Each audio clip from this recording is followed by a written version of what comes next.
My mother snatched the crystal champagne flute right out of my hand in front of the entire bridal boutique. She looked me up and down with absolute disgust and told me my greasy chef vibe would ruin the atmosphere of my sister's high society wedding. I just stood there quietly. 2 months later, she found my own wedding video trending worldwide, and the guest list made her pass out cold. My name is Naomi, and I am 33 years old. I was standing in the middle of a luxury bridal salon on Rodeo Drive, trying to process the sheer cruelty of what my mother Sylvia had just said to me. The plush white carpets and glittering chandeliers of the exclusive boutique felt suffocating. I had spent the last decade building my career from the ground up, working grueling hours in commercial kitchens to become a highly sought-after private chef for celebrity clients in Los Angeles. I owned a massive elite hospitality group, but I kept my wealth entirely private. To my mother, I was just a glorified cook who smelled like roasted garlic and failure. She leaned in close, her heavy designer perfume masking the scent of the champagne she had just ripped from my grasp. "It is better if you just stay home, Naomi," she hissed, her voice dripping with venom. "Donovan comes from real money. His family is incredibly prominent in the real estate world. We cannot have you showing up looking like the hired help and embarrassing your sister. You understand, right?" Before I continue this story, let me know where you are watching from in the comments below. Hit the like button and subscribe if you have ever been treated like a second-class citizen by your own blood. Trust me, you will want to hear how I handled this ultimate betrayal. Right on cue, the heavy velvet dressing room doors swung open.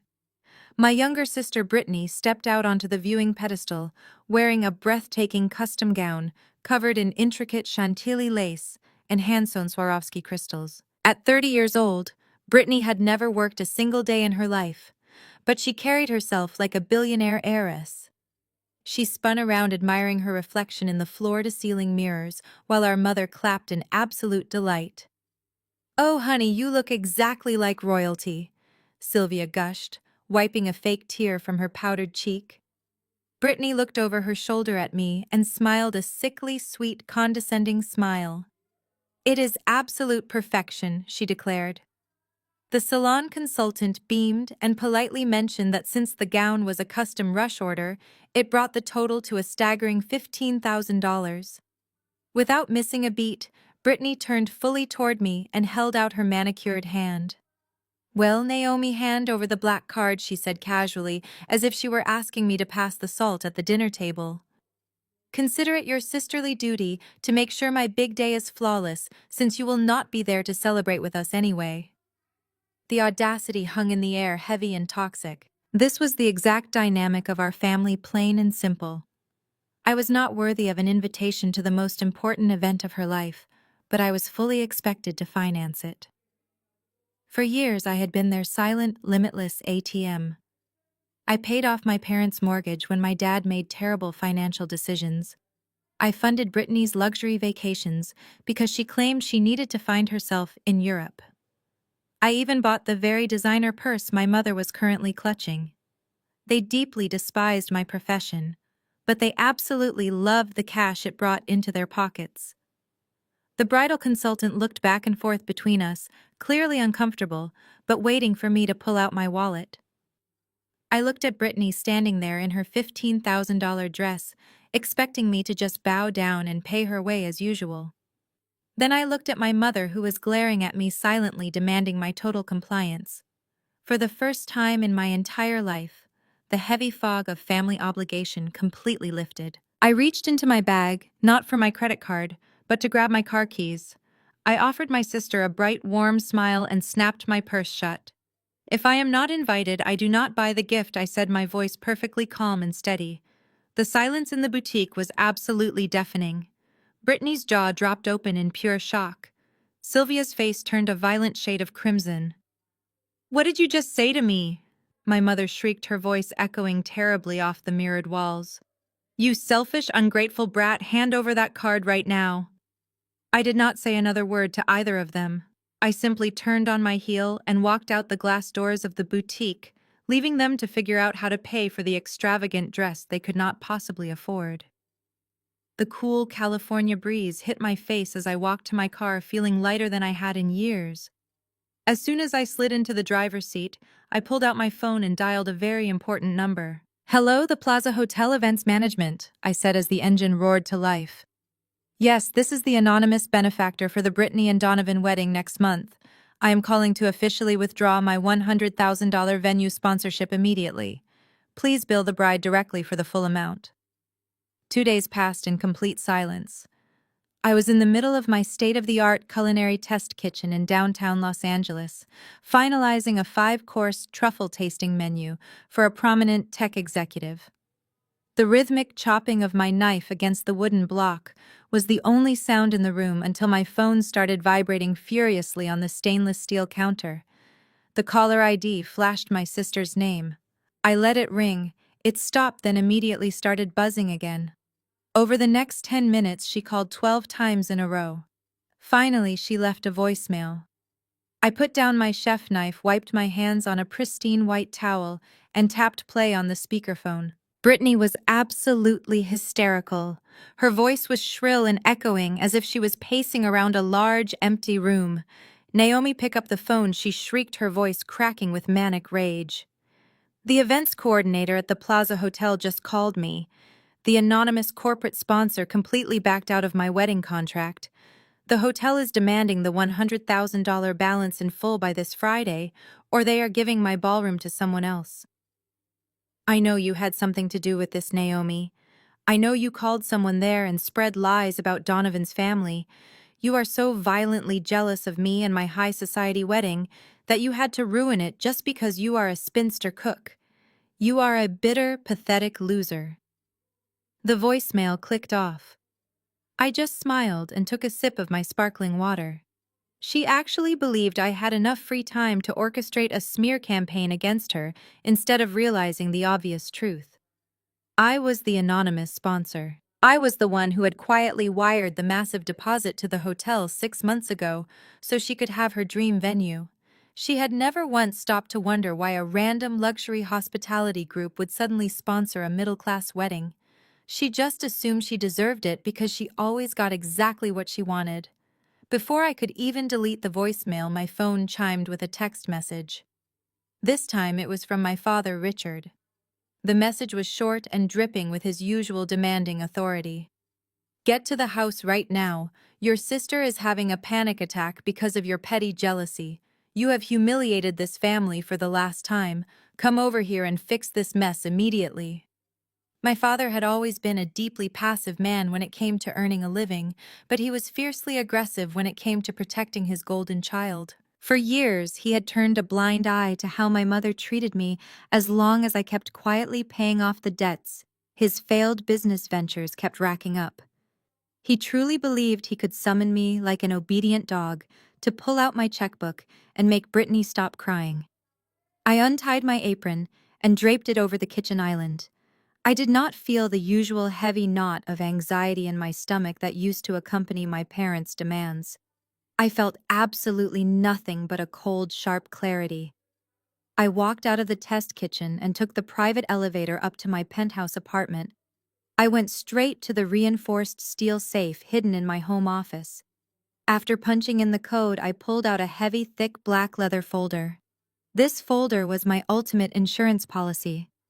Inside was every single bank statement, wire transfer, and cleared check I had ever issued to my family over the past 8 years. There was the $50,000 wire transfer that saved my parents' house from foreclosure when the bank was ready to evict them. There were the itemized receipts for Brittany's 3-week vacation to Greece under the guise of finding herself. There were the monthly statements for the luxury cars they leased to keep up appearances in their neighborhood, which I paid for every single month. Every single dime they had drained from my accounts was meticulously documented, highlighted, and securely bound in this single folder. I walked down to the private garage and got into my car, tossing the heavy folder onto the passenger seat. The drive to my parents' suburban home took exactly 45 minutes.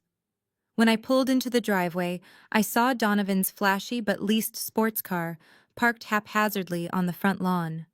They were all inside waiting to ambush me. They were waiting to scream at me until I broke down, apologized, and handed over the money to fix my sister's ruined aesthetic. I turned off the engine and picked up the thick leather folder. I walked up the paved walkway to the front door, not to beg for their forgiveness, but to serve them a heavy dose of reality. I pushed open the heavy mahogany front door and stepped into the foyer. The house was dead silent, but the tension in the air was thick enough to cut with a knife. I walked into the formal living room and found them waiting for me exactly as I had pictured. The setup looked like a poorly rehearsed courtroom drama. My father Richard was standing near the fireplace with his hands on his hips, trying to project an air of absolute authority. My mother Sylvia sat rigidly on the pristine white sofa with her arms tightly crossed over her chest. Brittany was pacing back and forth near the large bay window, dabbing her eyes with a tissue to play the role of the devastated victim. "Sit down, Naomi," my father commanded, pointing to a single accent chair positioned directly across from them. "We are not playing any more of your childish games today. You have caused enough damage and now you are going to fix it." I did not sit. I remained standing perfectly still, holding the thick leather folder against my side. "I am not staying long enough to sit down," I replied, my voice completely level. "Say whatever it is you brought me here to say." My father took a step forward, his face hardening. "Your sister is getting married in exactly 1 month to a man from a highly respected family. The Plaza Hotel requires the remaining $100,000 balance by Friday because of your petty little stunt with the event coordinator. We know you do not have that kind of cash sitting in your bank account from flipping burgers or whatever it is you do, but you do own that little condo downtown." He paused as if he was about to bestow some brilliant financial wisdom upon me. "I called a broker this morning," he continued. "The downtown real estate market is booming right now. You are going to take out a second mortgage on that condo. You can easily pull out the equity to cover the venue cost. You will sign the paperwork by tomorrow, and you will wire the money directly to the hotel. It is the absolute least you can do to make up for your disgusting behavior at the bridal boutique." I stared at him for a long moment. He was completely serious. He actually expected me to put my own home at risk to finance a one-night party for a sister who treated me like dirt. Before I could even respond, my mother uncrossed her arms and leaned forward, glaring at me with eyes full of pure malice. "And let me make one thing crystal clear to you, Naomi," she spat. "If you refuse to do this, if you ruin your sister's wedding day, we are entirely done with you. You will be officially disowned. We will call our estate lawyer first thing Monday morning and write you completely out of our will. Every single asset we have, every penny we have built over our lifetime will go exclusively to Brittany. You will not see a single dime of our estate." For a second, the room was completely silent. Then I started to laugh. It started as a soft chuckle, but quickly grew into a full, genuine laugh that echoed off the high ceilings of the living room. My father looked deeply confused while my mother looked like she was ready to explode. Brittany stopped pacing and stared at me like I had lost my mind. "Write me out of your will," I asked, wiping a tear of amusement from my eye. "What exactly are you threatening to leave me, Sylvia? Your massive credit card debt?" I stepped forward and slammed the heavy black leather folder down onto the glass coffee table. The loud smack made all three of them jump. I flipped the cover open and started sliding the meticulously highlighted documents across the glass surface like I was dealing a deck of cards. "Are you going to leave me the second mortgage on this very house that I paid off to stop your foreclosure 3 years ago?" I asked, sliding a bank notice toward my father. "Or maybe you plan to leave me the monthly lease agreements for those 2 luxury cars sitting in the driveway that are automatically drafted from my business account every single month. Look at the papers, Richard. Look at them." My father looked down at the documents, his face suddenly draining of all color. Brittany slowly walked over and peered at the highlighted numbers. "What is this?" she asked, her voice trembling slightly. "Mom, are we broke?" "Your net worth is roughly negative $300,000, I explained coldly, staring directly at my mother. You do not own this house. The bank owns it. And the only reason you are not living in a motel right now is because I have been quietly subsidizing your pathetic attempt at a wealthy lifestyle for the past 8 years. You have absolutely nothing to leave me. Your will is a worthless piece of paper. My mother stared at the financial documents exposing her massive web of lies. Her grand illusion of superiority was completely shattered right in front of her golden child. Her face turned a violent shade of purple. She let out a sharp, guttural scream of rage, stood up from the sofa, and marched directly up to me. She raised her hand and slapped me hard across the left side of my face. The sharp crack echoed through the silent room. My cheek burned instantly, but I did not stumble. I did not even blink. I slowly turned my head back to look her dead in the eyes. The absolute terror in her expression showed that she instantly regretted crossing that physical line. You just lost your retirement fund, I said, my voice dangerously quiet.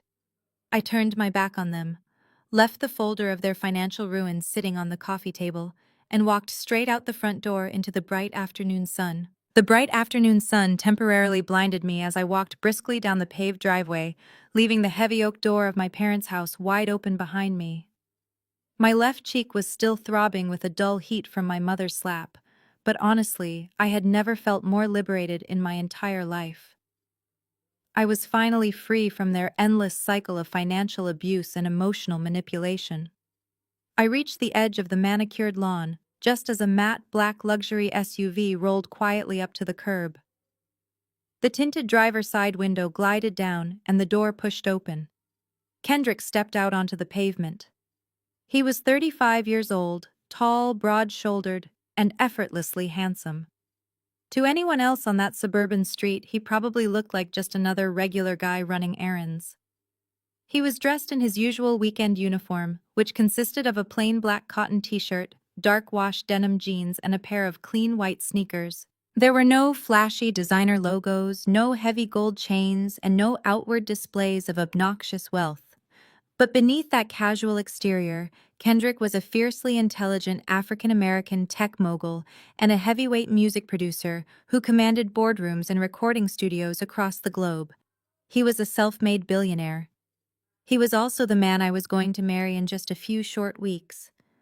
He walked around the hood of the car to greet me, his warm smile instantly fading the moment his eyes locked onto my face. He stopped dead in his tracks. His dark eyes narrowed dangerously as he took in the bright red handprint blooming across my cheek. "Who did that?" he asked, his voice dropping an entire octave. The protective intensity in his tone was terrifyingly calm. I shook my head and reached out to grab his hand. "It does not matter anymore," I told him softly, rubbing my thumb over his knuckles. "I left the financial documents on their table. They know they have nothing. I just want to go home now." Before Kendrick could respond, the front door of the house banged loudly against the exterior siding. My mother came charging out onto the front porch, her face still twisted in absolute rage. She had followed me out, desperately needing to have the final word to reassert her dominance. She stomped down the brick steps and stopped abruptly when she noticed Kendrick standing protectively in front of me. Sylvia slowly looked him up and down, taking in his plain black t-shirt and unmarked sneakers. I could practically see the racist and classist gears turning in her head as she calculated his net worth to be absolutely zero. She let out a sharp, mocking bark of laughter that echoed down the quiet suburban street. "Well, this just makes perfect sense," Sylvia sneered, crossing her arms tightly over her chest. "I should have known you would end up with some broke no-name guy off the street. He looks like he cannot even afford a decent suit, let alone take care of a woman. I suppose a street hustler is the perfect match for a glorified hired cook. You two truly deserve each other. You can both rot in your miserable little lower-class lives while Brittany marries into real prestige." I felt my muscles tense, prepared to step forward and defend the man I loved, but Kendrick gently squeezed my hand to stop me. He did not get angry. He did not raise his voice or try to explain his massive wealth to a woman who was drowning in secret debt. He possessed the quiet, untouchable confidence of a man who actually owned the bank that held her mortgage. Instead, he gave my mother a devastatingly polite smile. "It is a pleasure to meet you too, Ma'am Kendrick," said his tone incredibly smooth and utterly unbothered. "Have a wonderful afternoon." He turned his back on her entirely, completely dismissing her existence, which I knew would infuriate her more than any insult ever could. Kendrick opened the heavy passenger door of the SUV for me and shielded my head as I climbed inside the plush leather interior. As he leaned in to buckle my seatbelt, he pressed a soft, reassuring kiss to my uninjured cheek. "Are you ready, Mrs. Billionaire?" he whispered so quietly that only I could hear him. I smiled and nodded, my heart swelling with pure gratitude.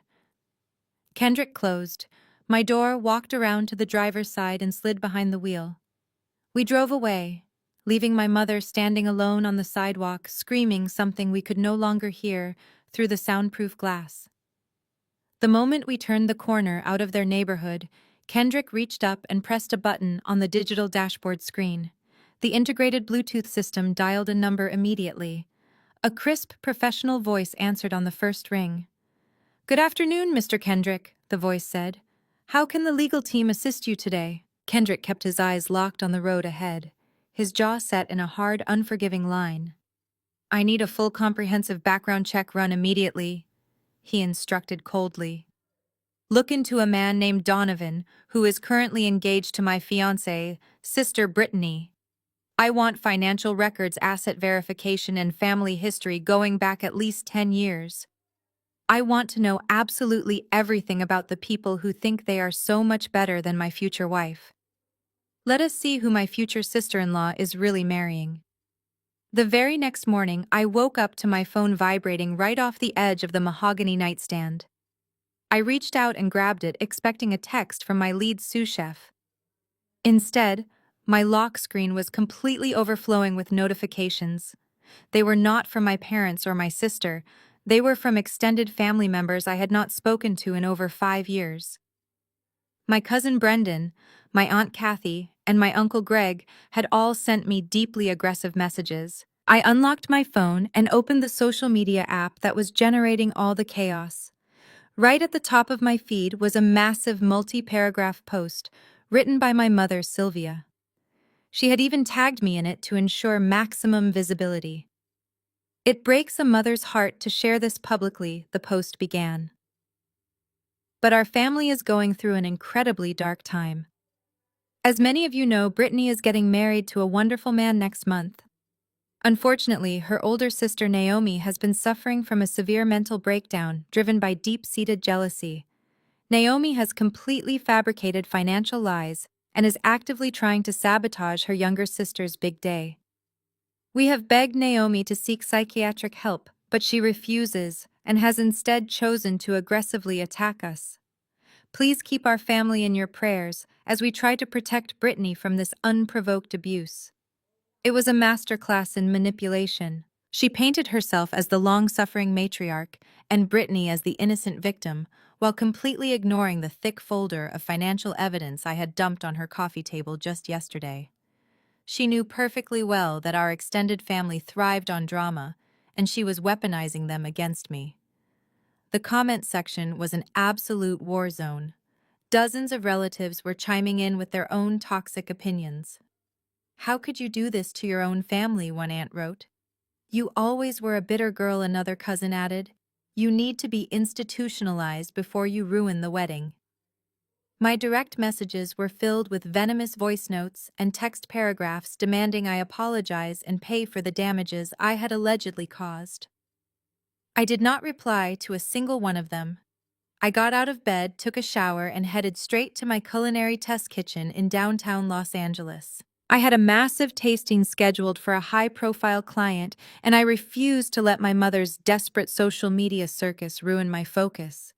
But she had whipped her flying monkeys into an absolute frenzy. Just before noon, the heavy glass doors of my studio swung open violently. My Aunt Kathy and my cousin Brendan marched right past my receptionist demanding to see me. I stepped out of the kitchen, wiping my hands on a towel, to find them standing in the middle of my pristine lobby, looking around with absolute disdain.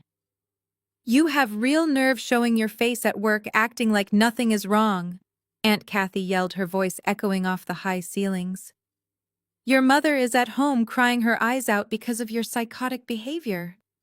Brendan stepped forward, aggressively crossing his arms. You are going to cut a check for Brittany today, Naomi, he demanded. Or we are going to make sure every single person in this city knows exactly what kind of toxic, jealous person you really are. I looked at both of them, standing in my multi-million-dollar facility, wearing cheap clothes and threatening me on behalf of a woman who owed me hundreds of thousands of dollars. I did not raise my voice. I simply turned to my front desk manager, who was already holding the phone. Call building security, I instructed calmly. Have these two individuals escorted off the premises and permanently banned from the building. If they refuse to leave, call the police and press charges for trespassing and harassment. Aunt Kathy gasped, clutching her pearls in exaggerated shock. You would call the police on your own flesh and blood, she shrieked. You are truly sick, Naomi.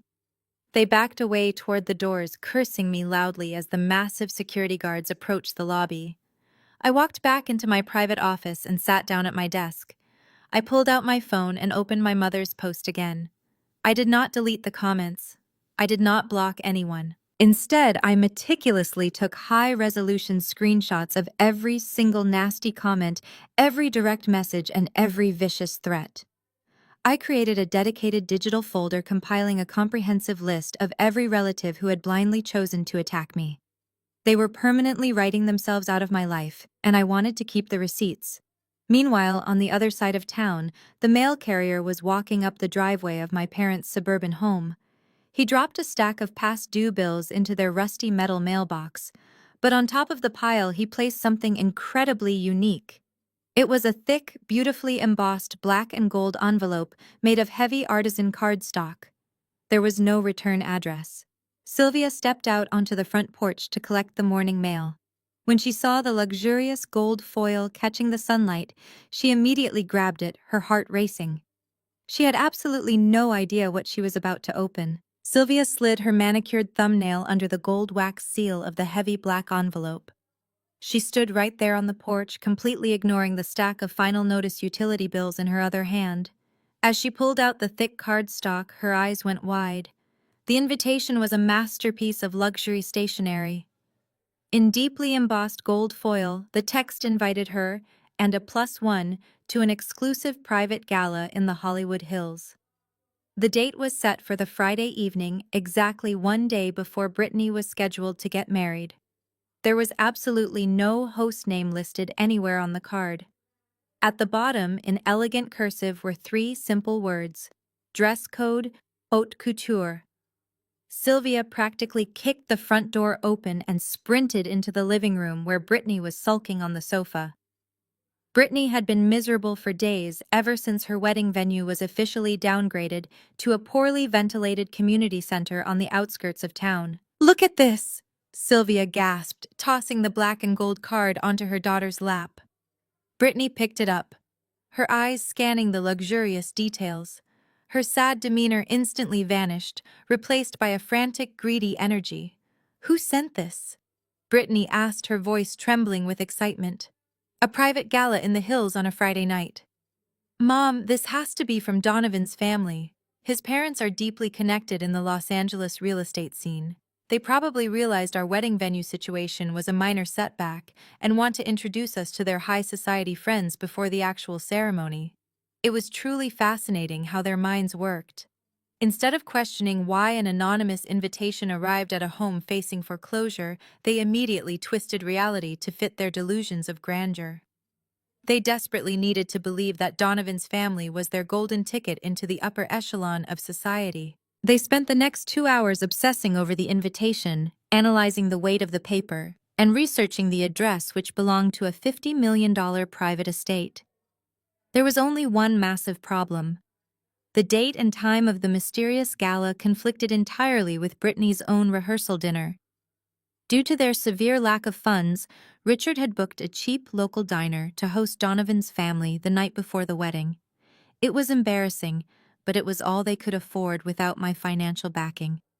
Cancel the diner, Sylvia ordered, pacing the living room floor. We cannot pass up an opportunity to network with the elite. Donovan's family will understand. In fact, they will probably be at this gala themselves. We will just tell everyone that the rehearsal dinner is cancelled due to unforeseen scheduling conflicts. Brittany nodded vigorously, completely agreeing to sabotage her own wedding weekend just for a taste of billionaire status. "We need to go shopping," Brittany declared. "The dress code says haute couture. I am going to return that cheap rehearsal dress I bought and max out Dad's last remaining credit card. We are going to look like we belong there." They spent the entire week preparing for an event they knew absolutely nothing about. They endured the humiliation of canceling their own dinner arrangements, lying to their future in-laws, and spending money they absolutely did not have just to rent designer gowns and hire a freelance makeup artist. They were blindingly obsessed with the idea of rubbing their newly acquired elite status in the faces of everyone they knew, especially mine. They fully intended to take dozens of photos at the gala and post them all over social media to prove they were thriving without me. I knew exactly what they were doing because I knew exactly how their shallow minds operated. I was sitting in my glass-walled office overlooking the Los Angeles skyline when my security team confirmed that the tracking barcode on the black envelope had been scanned at the gates of the estate. They had taken the bait hook, line, and sinker. My mother and sister were currently squeezing themselves into rented designer dresses and squeezing their delusion into a rented black car headed toward the Hollywood Hills. They genuinely thought they were walking into a room full of real estate tycoons ready to welcome them into the fold. They had absolutely no idea that the mysterious host who had sent them the invitation was not a real estate billionaire from Donovan's family. The ultra-exclusive gala they were risking everything to attend was actually the official rehearsal dinner for my wedding. And my husband-to-be Kendrick had designed the guest list specifically to watch them walk right into our trap. Saturday afternoon arrived, bringing with it a sweltering heatwave that completely overwhelmed the ancient air conditioning unit at the Oak Creek Community Center. This was the grim reality of Brittany and Donovan getting married. Since I had permanently withdrawn my massive financial backing, my father was forced to secure the only venue he could afford on a 2-week notice. The stark contrast between the Plaza Hotel ballroom she had bragged about and this humid, heavily scuffed gymnasium was absolutely humiliating for them. My parents had desperately tried to disguise the basketball court lines on the floor by dragging in cheap folding tables and covering them with thin polyester tablecloths. But there was no hiding the smell of old floor wax and stale sweat that clung to the air. Brittany was completely inconsolable. Because I refused to hand over my credit card at the luxury boutique, she had been forced to settle for a discount rack gown that fit poorly and itched terribly. Her makeup was already melting off her face from the suffocating humidity inside the hall. Instead of enjoying her wedding day, she spent the entire afternoon throwing massive temper tantrums in the makeshift bridal suite, which was literally just the referee's locker room. She screamed at my mother. She yelled at the amateur photographer they had hired off the internet. She completely lost her mind when she saw the floral centerpieces which were already wilting under the harsh fluorescent lights of the community center. Everything she had meticulously planned to show off her fake wealth was crumbling right in front of her eyes. The situation only grew worse when Donovan and his parents arrived. Donovan's mother and father had spent the entire engagement bragging about their supposed high society connections. Now they were standing in a dingy gymnasium wearing heavy formal wear and looking around with expressions of pure, unfiltered disgust. They refused to sit on the cheap metal folding chairs. They huddled tightly together in the corner, whispering aggressively to Donovan. I could easily imagine the terrible things they were saying. They were finally realizing that the wealthy, sophisticated family they thought their son was marrying into was actually entirely broke. The final nail in the coffin was the reception dinner. My family could not afford a professional hospitality team, so they hired a budget catering service that usually handled local neighborhood barbecues. The servers walked out carrying massive aluminum trays of food that looked absolutely pathetic. Instead of the 5-star gourmet menu I had originally designed for her guests, were handed lukewarm plates of rubbery, overcooked chicken and soggy vegetables. Donovan's mother took one look at the slimy chicken on her plate and aggressively pushed it away, muttering something highly offensive to my mother Sylvia. My father Richard sat at the head table, sweating through his rented tuxedo, trying desperately to pretend everything was fine. He kept offering the unhappy guests cheap wine poured directly from large cardboard boxes, but the humiliation was thick enough to choke on. The grand illusion of their superior social status was officially dead. Brittany could not handle the crushing embarrassment. She sat at the center of the head table, watching her new in-laws judge her family, while her friends picked awkwardly at their terrible food. To cope with the disaster, she started drinking heavily. She bypassed the boxed wine and demanded the single bottle of expensive vodka my father had hidden under the table. She poured drink after drink, her face growing flushed, and her behavior becoming increasingly erratic. By the time the DJ announced the traditional wedding toasts, Brittany was entirely intoxicated. She was practically vibrating with a toxic mix of deep humiliation and furious anger. She needed a scapegoat. She desperately needed someone to blame for the fact that her perfect day was a complete and utter nightmare. And in her deeply delusional mind, there was only one person responsible for her suffering. Donovan tried to gently place his hand on her arm to calm her down, but she violently shoved him away.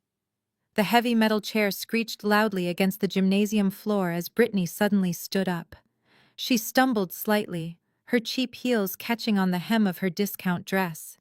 She marched straight past the best man and marched directly over to the DJ booth.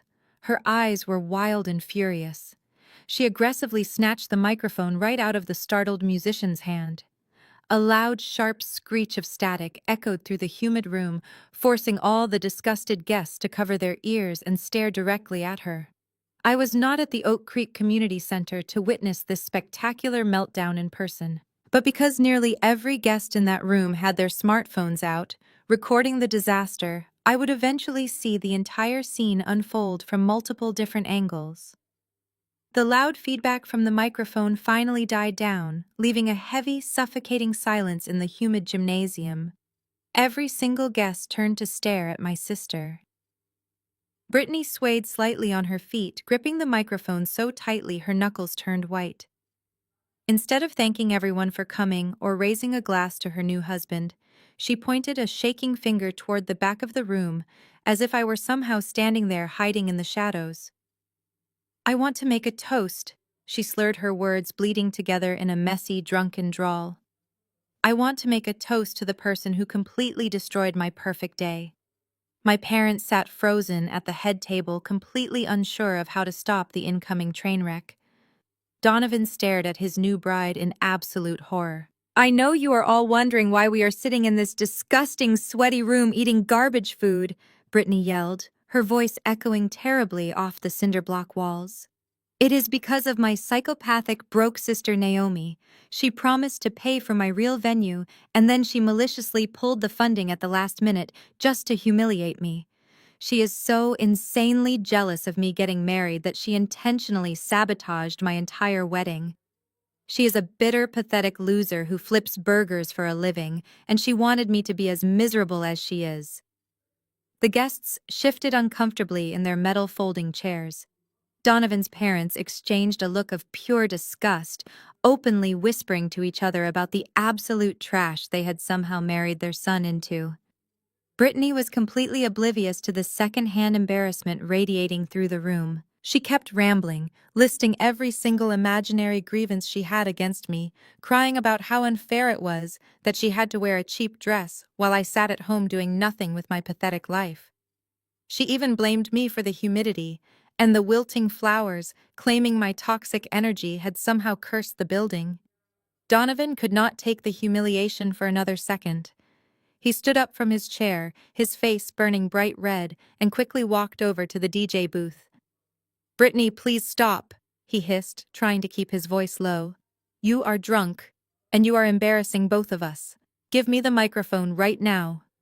He reached out to grab the metal handle, but Brittany violently yanked it away from him.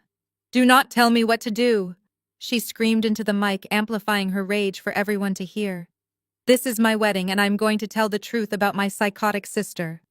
Donovan stepped closer, his embarrassment rapidly morphing into genuine anger. He reached for the microphone again, grabbing her wrist this time. "Give it to me," Donovan demanded, his voice hard and uncompromising. A literal physical tug-of-war erupted right in the middle of the makeshift dance floor. Brittany planted her feet and pulled back with all her drunken strength, screaming at him to let her go. My father finally stood up from the head table to intervene, but he was far too late. The heel of Brittany's discount wedding shoe suddenly snapped under the aggressive pressure. She lost her balance completely and violently tumbled backward, dragging Donovan down to the floor with her. They crashed onto the hard wooden planks in a tangled, messy heap of cheap white fabric and rented tuxedo material. The microphone slammed against the ground, letting out a deafening boom, followed by a high-pitched, piercing screech that made the guests flinch. Donovan scrambled to his feet, his face twisted in absolute fury. He looked down at his crying, thrashing bride, and then looked directly at his horrified parents. The grand illusion of their high society romance was completely destroyed by a drunken temper tantrum and a physical brawl over a microphone. Brittany sat on the floor, sobbing loudly, her makeup smudged halfway down her cheeks, still screaming my name like a curse word. My mother rushed forward, desperately trying to pull Brittany off the floor and salvage whatever tiny shred of dignity remained. The guests were dead silent, absolutely paralyzed by the sheer magnitude of the disaster they had just witnessed. Nobody moved. Nobody spoke. But right in the middle of Brittany's hysterical crying, a sharp, synchronized sound suddenly pierced the heavy silence of the gymnasium. It was a digital chime, then another, and another. Within 5 seconds, every single cell phone in the room, from the cheap flip phones of distant relatives to the expensive smartphones of Donovan's parents, lit up and chimed simultaneously with an urgent breaking news alert. The chorus of digital alerts echoed off the cinder-block walls of the community center like a bizarre symphony. It was not just one or two phones ringing. It was a massive synchronized wave of breaking news notifications hitting every single device in the room at the exact same moment. In the suffocating silence that followed Brittany and Donovan crashing to the floor, the sound was deafening. Cousin Brendan, who had marched into my lobby just days earlier to threaten me, slowly pulled his smartphone from his pocket. He stared at the glowing screen. His eyes widened in absolute shock, and his jaw dropped open. He looked up from his phone, staring directly at my parents, who were still frozen at the head table. Then, in a voice that trembled with disbelief, Brendan read the headline out loud for the entire gymnasium to hear. Vogue exclusive. Tech mogul and music producer Kendrick marries celebrity chef Naomi in $15 million California estate wedding. The words hung heavily in the humid, stale air. For a split second, nobody moved. Then, as if a spell had been broken, every single guest scrambled to dig their own phones out of their pockets and purses. The glow of dozens of screens illuminated the dim room. The article was not just a small mention. It was a massive multi-page digital spread featuring breathtaking high-resolution photographs captured by a world-renowned fashion photographer. The contrast between the images on their screens and the depressing reality of the community center was staggering. Guests scrolled past pictures of our private Malibu fortress covered in thousands of imported white orchids. They saw Kendrick looking like absolute royalty in a custom-tailored tuxedo, standing proudly at the altar. The article went into extensive detail about his true identity. It outlined his staggering net worth, his massive tech acquisitions, and his Grammy-winning record label. He was a self-made billionaire. The guests read in absolute awe about the man my mother had confidently insulted on her front lawn just weeks ago. She had called him a street hustler and a broke no-name guy who could not afford a decent suit. Now the entire world knew he possessed more wealth and power than anyone in our family could ever comprehend. But the article did not stop at Kendrick. It dedicated a massive section entirely to my empire.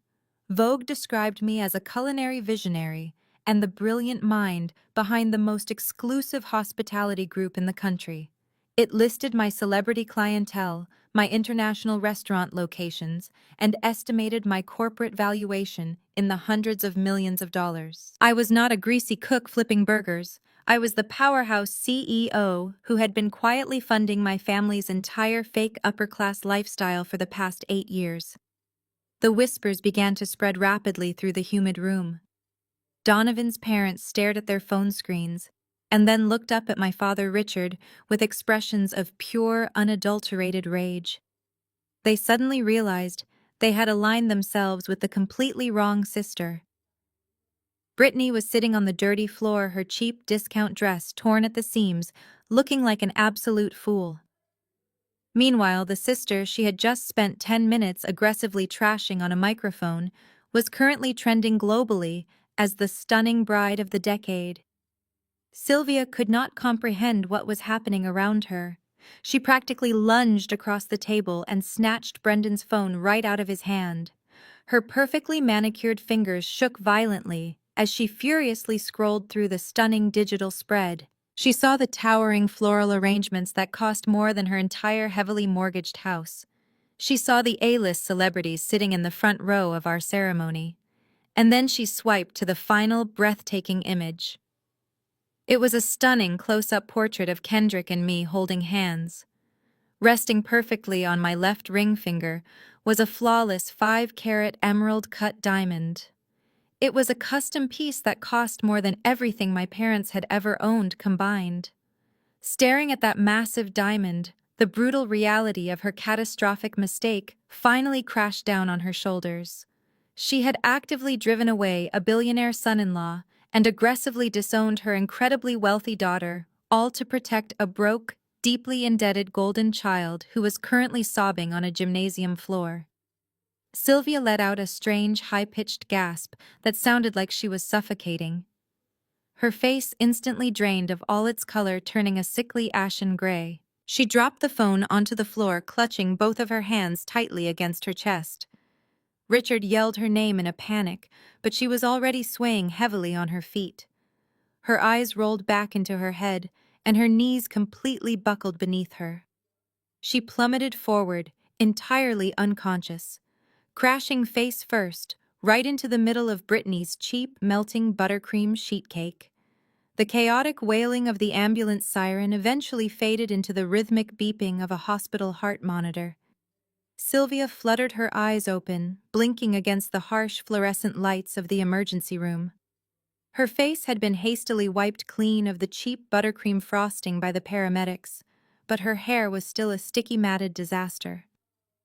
A young nurse was standing next to the bed, adjusting an intravenous drip attached to her arm, gently explaining that her sudden dramatic collapse was likely due to an acute mixture of severe stress and dehydration. Sylvia completely ignored the medical professional. She aggressively swatted the nurse's hand away and demanded her purse. Richard, who had been sitting rigidly in the uncomfortable plastic visitor chair, quickly retrieved her cell phone from the leather bag. Sylvia did not ask about her blood pressure. She did not ask if the guests had enjoyed the rest of the reception. She did not even ask where her newlywed daughter was. She instantly unlocked her screen and brought the digital magazine spread right back up. "Look at this, Richard," she whispered, her voice trembling with a frantic, highly caffeinated energy. "Just look at the sheer scale of this private estate. The article says Kendrick purchased it in cash last year. And Naomi, she is not just a chef, she is listed as the sole owner of a hospitality empire currently valued in the hundreds of millions. She has been sitting on a massive fortune this entire time while we were scraping by to pay for a disgusting humid community center." Richard stood up and leaned heavily over the hospital bed, his eyes scanning the high-resolution photographs. He stared hungrily at the custom 5-carat diamond ring and the designer tuxedo. A dark, greedy realization completely washed over his face, instantly replacing any lingering concern he had for the humiliating disaster they had just left behind. "We are her parents, Sylvia," he said, his tone dropping into a low conspiratorial whisper. "We gave her the exact foundation she needed to build all of this. She owes her incredible work ethic entirely to us. If it were not for our strict parenting and high expectations, She never would have been pushed to achieve such massive success in the culinary world. It was truly sickening how quickly and effortlessly they could completely rewrite history to fit their twisted narrative. Less than 3 hours ago, they were sitting at a cheap folding table proudly agreeing with Brittany as she publicly trashed me on a microphone. They had spent decades actively destroying my self-esteem and draining my bank accounts. Now sitting in a sterile hospital room, surrounded by the absolute wreckage of their own massive financial failures, they were desperately trying to rebrand their relentless abuse as supportive, tough love. They immediately started plotting how to tap into my newly discovered wealth. They decided they would contact Kendrick's public relations team first thing in the morning. They would play the role of the proud, loving parents who had intentionally kept their distance to let their eldest daughter shine independently. They genuinely believed that because we shared the same blood, I would simply forget a lifetime of cruelty. They actually thought they could just smile, apologize for the misunderstanding at the bridal boutique, and be instantly welcomed into a billionaire lifestyle with open arms. "We need to draft a public statement immediately," Richard muttered, pacing the small confines of the hospital room. "We need to make it incredibly clear to the media that we are deeply involved in her life before any reporters start asking questions about why we were not sitting in the front row of that gorgeous wedding. We can say we were attending a private family matter." Sylvia nodded vigorously, her eyes gleaming with dollar signs. "Yes, and we need to invite them to dinner. Kendrick needs to see that we are a respectable family. We can finally pay off the mortgage with just a fraction of what they spent on those floral arrangements." Before Richard could even agree with her delusional plan, the heavy wooden door to the hospital room violently slammed open. The loud crash made both of my parents jump in shock. Standing in the doorway was Brittany. She looked absolutely unhinged. She was still wearing her cheap discount wedding dress, but it was completely destroyed. The delicate lace was torn in multiple places. The hem was filthy, and the entire front bodice was heavily stained with sweat and dirt from her physical brawl on the gymnasium floor. Her elaborate bridal updo had completely fallen apart, and her mascara was running down her face in thick black rivers. She was hyperventilating, clutching her cell phone so tightly, her knuckles were stark white. "He left me." Brittany screamed, her voice cracking with pure hysterical panic. "Donovan just packed all his bags and walked right out of the hotel room. He left me on my wedding night."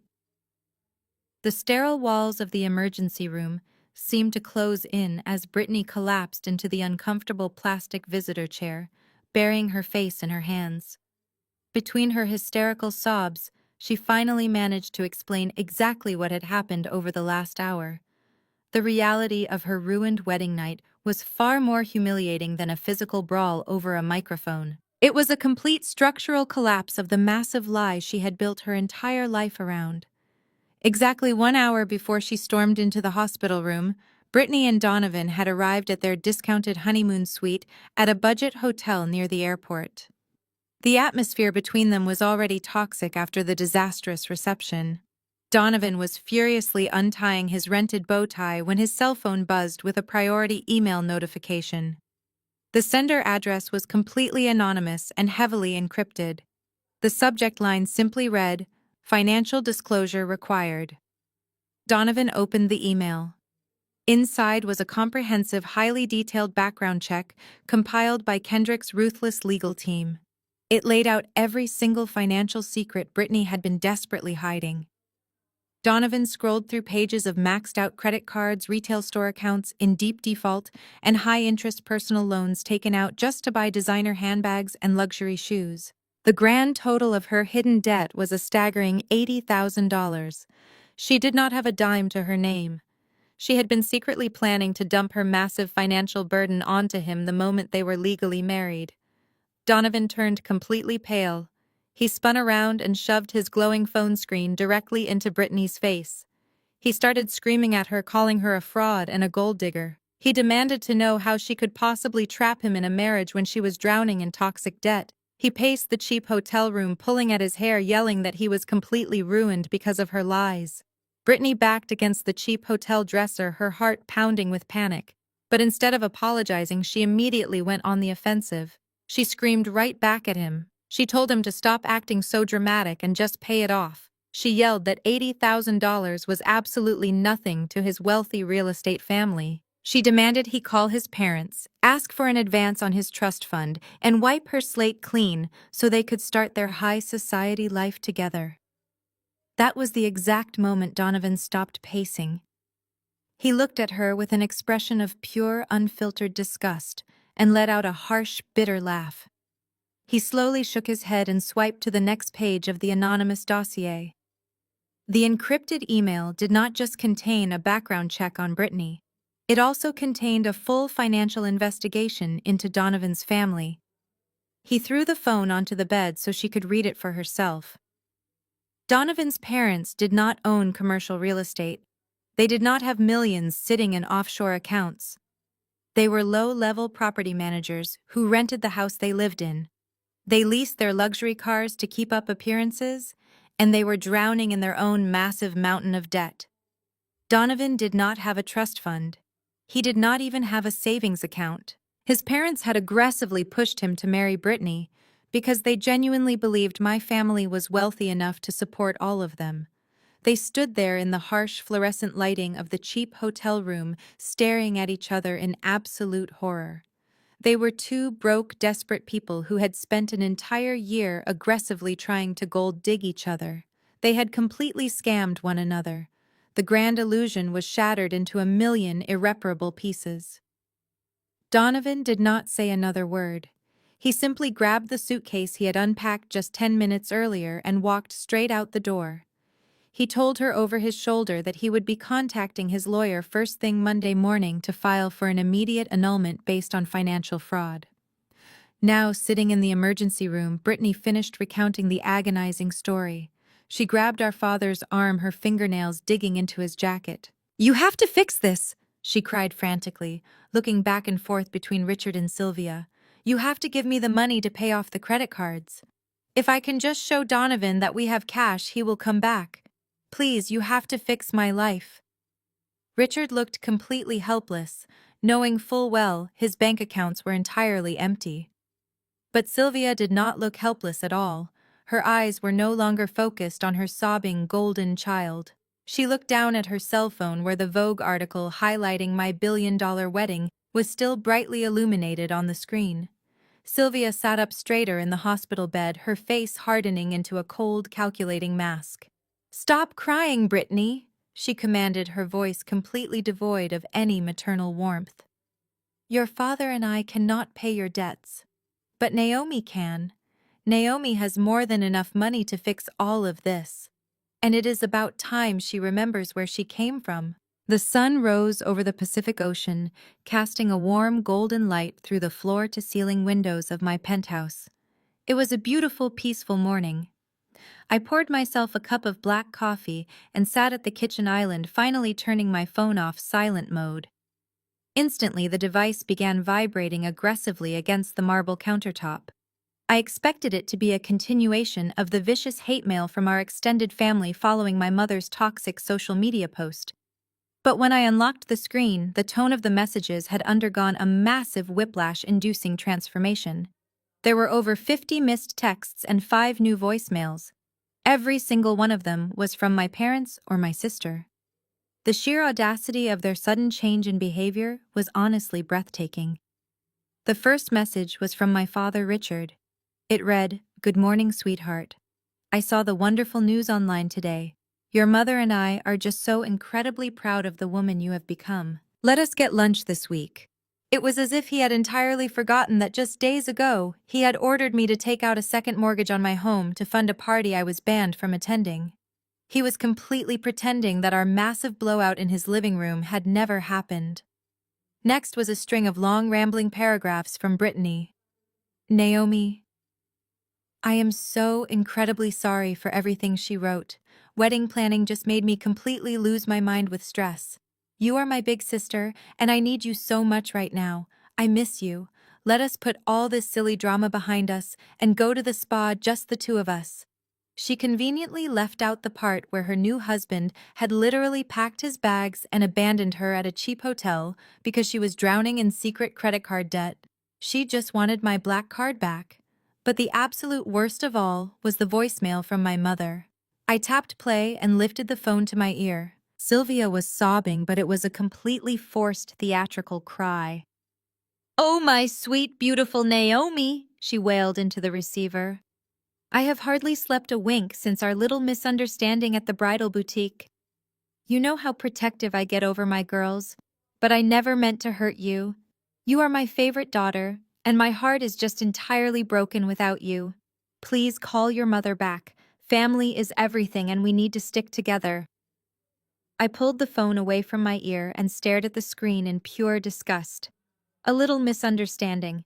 That was what she called publicly humiliating me, demanding my money, and then physically slapping me across the face when I exposed their financial ruin. They were not apologizing because they felt guilty. They were apologizing because they had finally seen the 5-carat diamond on my finger and read the Vogue article confirming my massive net worth. They realized I was their only remaining lifeboat, and they were desperately trying to climb aboard. I did not type a single letter in response. I simply deleted the voicemail, swiped their text threads into the archive folder, and went straight to work. I had an incredibly busy day ahead of me at my flagship Michelin star restaurant in Beverly Hills. We were fully booked for the lunch service with several high-profile talent agents and studio executives dining in the main room. I tied on my pristine white chef's apron and stepped into the bustling open-concept kitchen, entirely focused on executing a flawless service. For the first 2 hours, everything ran like a perfectly oiled machine. The dining room hummed with the quiet, sophisticated chatter of Los Angeles elite. The clinking of crystal wine glasses and the soft jazz music created an atmosphere of pure luxury. I was at the plating station meticulously adding a delicate garnish to a seared scallop dish when I heard a sharp, disruptive sound coming from the front entrance. It was a loud, shrill voice echoing over the quiet ambiance of the dining room. "Do you have any idea who we are?" the voice demanded. I stopped what I was doing and looked up through the glass partition. Standing right at the mahogany host stand, blocking the entrance for other guests, were Sylvia, Richard, and Brittany. They had actually tracked down my most exclusive property. Brittany was wearing a pair of oversized designer sunglasses indoors, trying to look wealthy, while Sylvia aggressively pointed a finger at my very confused lead hostess. "We do not need a reservation," my mother snapped loudly enough for half the restaurant to hear. "We are the owner's family. Tell Naomi her parents are here and clear your best table for us immediately." They had brought their toxic circus directly to my doorstep. I wiped my hands on a clean towel, left the kitchen, and walked out into the main dining room. The atmosphere in my flagship restaurant was carefully curated to be a sanctuary of refined elegance. Soft ambient lighting illuminated the faces of studio executives and prominent talent agents enjoying their expensive meals. But standing right at the front entrance, my family was completely shattering that carefully crafted piece. My mother, Sylvia, was practically leaning over the mahogany host stand, aggressively pointing her finger in the face of my highly trained lead hostess. "Tell your little chef that her mother is here," Sylvia demanded, her voice shrill and entirely unsuited for the sophisticated environment. "We want the best table in the house right now, and bring us 3 glasses of your most expensive champagne while we wait. We are not paying for it, obviously." Brittany stood right behind her, wearing massive designer sunglasses indoors, shifting her weight impatiently. She looked around at the wealthy patrons with an absurd sense of superiority, completely oblivious to the fact that they were staring at her with profound second-hand embarrassment. My father, Richard, stood puffing his chest out, trying to look intimidating. I walked calmly across the dining room floor, the soft click of my shoes barely registering over the quiet jazz music. I did not storm over there. I did not look angry or embarrassed.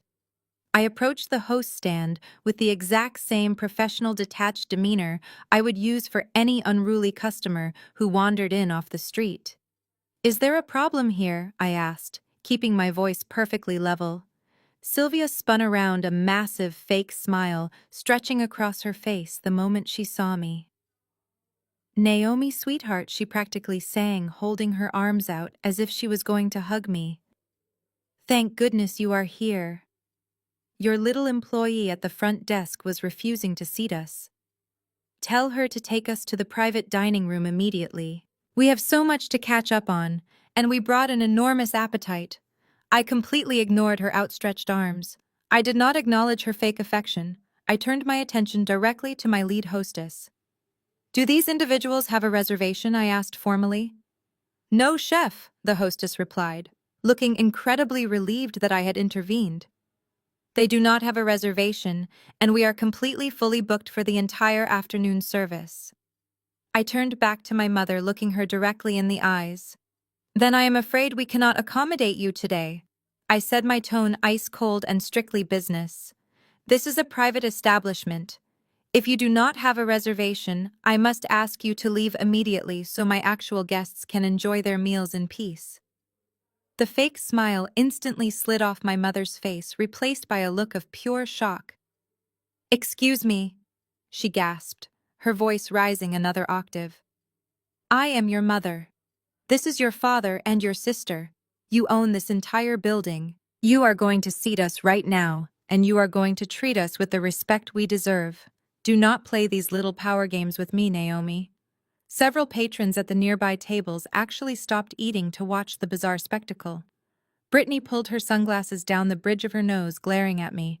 Stop acting like you are better than us just because you got lucky and married a rich guy, Brittany hissed. We are your family. Give us a table. They truly believed that causing a public scene would force me into submission. They thought my desire to protect my professional reputation would make me cave to their demands, just to quiet them down. They were completely wrong. I did not argue with them. I did not lower myself to their level by engaging in a screaming match in the middle of my life's work. I simply raised my hand and made a sharp, brief gesture toward the massive double doors leading to the lobby.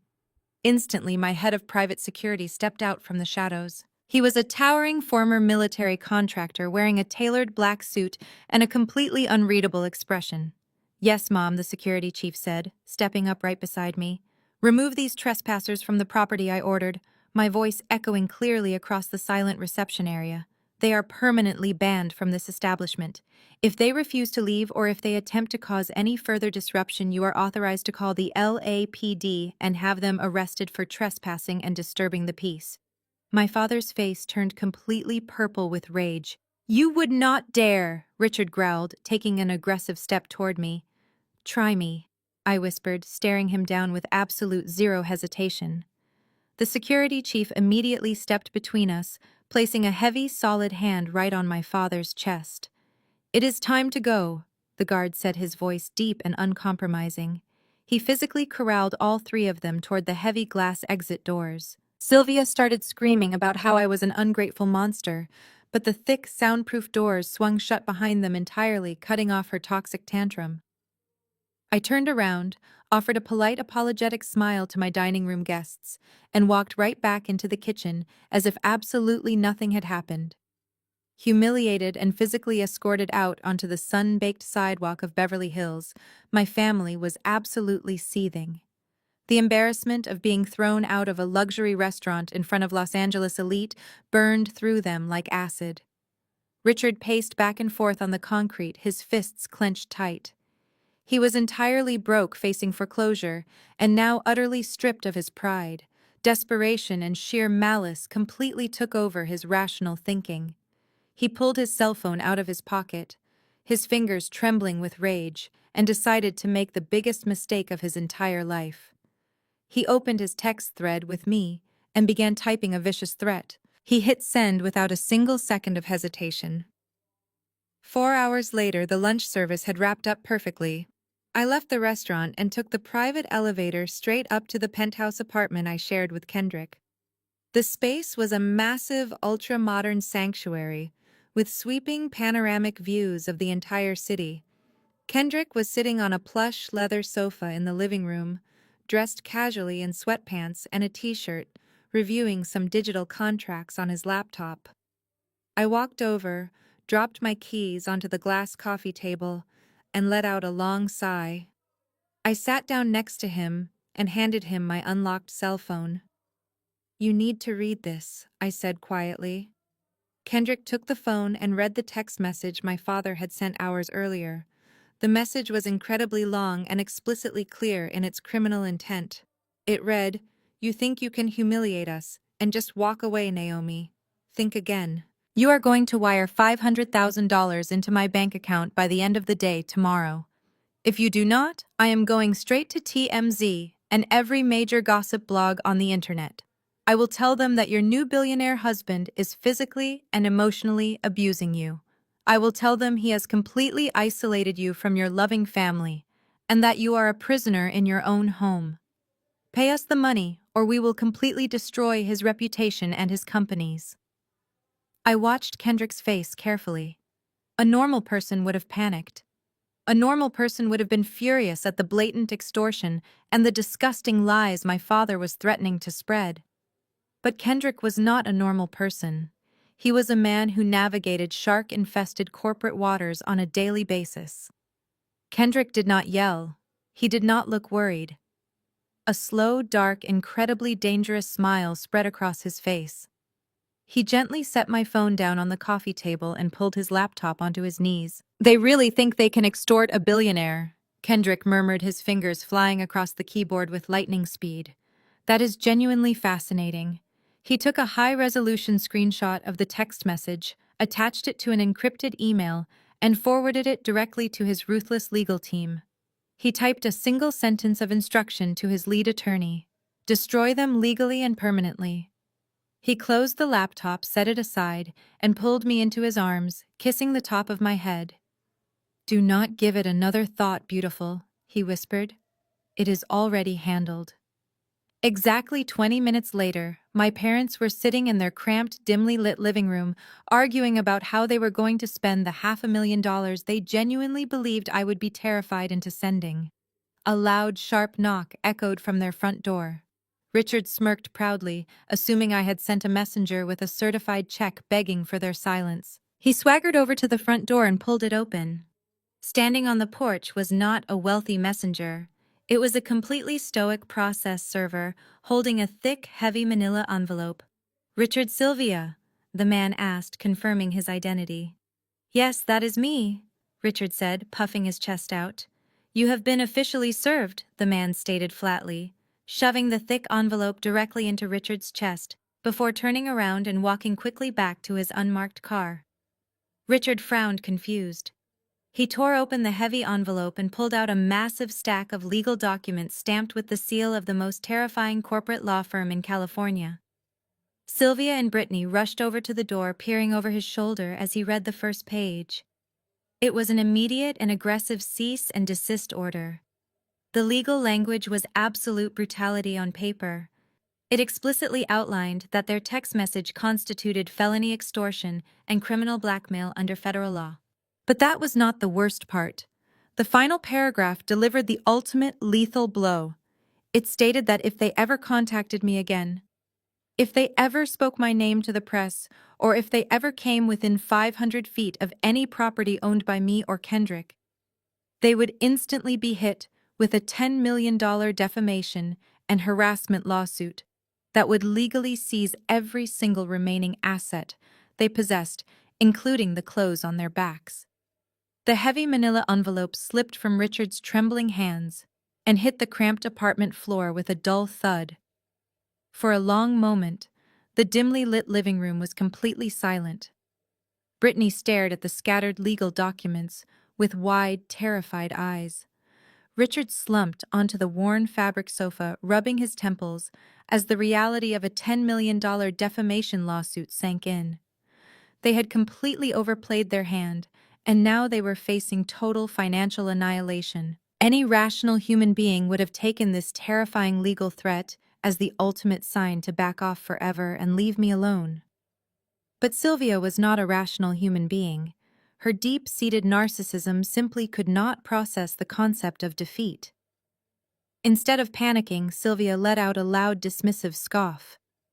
She bent down, picked up the thick stack of papers and tossed them onto the coffee table like they were nothing more than junk mail.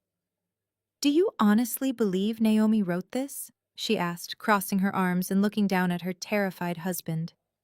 "Look at this aggressive corporate language, Richard. This has Kendrick written all over it. That controlling billionaire is actively trying to isolate our daughter from her loving family. He had his lawyers draft this nonsense to scare us away because he knows the incredible influence we have over her. Richard looked up, his face pale and sweating. Sylvia, it is a $10 million lawsuit, he stammered, his voice shaking. If we even speak her name to the press, we will lose the leased cars, we will lose this cheap apartment, we will lose absolutely everything. We are already losing everything. Sylvia snapped, her voice sharp and uncompromising. Brittany is drowning in debt, and Donovan is filing for an annulment. We have absolutely no money left. Naomi is our only way out of this nightmare. She is just playing hard to get Richard. She is putting up walls because she wants to see if we care enough to fight for her. She is testing our loyalty, and I refuse to fail my daughter.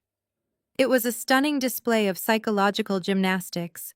Sylvia completely rewrote the narrative, transforming a severe legal warning into a twisted, romanticized test of family devotion. She marched over to the small kitchen counter and grabbed her digital tablet. If Naomi was not going to answer her text messages, Sylvia decided she would just have to deliver her fake apologies in person. She spent the next 48 hours obsessively scouring the internet. She dug through celebrity gossip blogs, anonymous comment sections, and obscure social media threads. Finally, her obsessive stalking paid off. She stumbled upon a leaked thread on a prominent paparazzi forum. An anonymous photographer had posted the exact GPS coordinates and details for the wedding of the year. Kendrick and me were getting married that coming Saturday at a massive fortress-like private estate in Malibu. The compound sat on a high cliff overlooking the Pacific Ocean, completely surrounded by high-security walls and private gates. "I found it," Sylvia announced, holding the tablet up triumphantly. "I know exactly where the ceremony is taking place. We are going." Brittany looked up from her phone, her eyes red and puffy from crying over her ruined marriage. "Mom, we cannot go there," she sniffled. "The legal letter specifically said we have to stay 500 feet away from her property. We will be arrested." "We will not be arrested," Sylvia declared with absolute unshakable confidence. "Family is family, Brittany. Blood is thicker than some piece of paper drafted by an overpaid lawyer. Naomi is hosting a wedding filled with Hollywood celebrities, tech billionaires, and prominent politicians. Do you really think she is going to cause a massive, embarrassing public scene in front of all those elite guests just to kick her own mother out? Of course not. She cares way too much about her pristine professional image. Once we are inside the gates, she will have no choice but to smile, take pictures with us, and pretend everything is perfect. We just need to look the part." Sylvia immediately took control of their delusion. She scraped together the absolute last remaining funds from her final credit card to rent transportation. She could not afford a luxury black car service, so she settled for a cheap, outdated white stretch limousine from a budget rental company. She forced Richard to put on his rented tuxedo from Brittany's disastrous wedding. The fabric was stiff and smelled faintly of mothballs, but Sylvia insisted he looked like a wealthy patriarch. She made Brittany squeeze back into a cheap, formal dress they had purchased on clearance.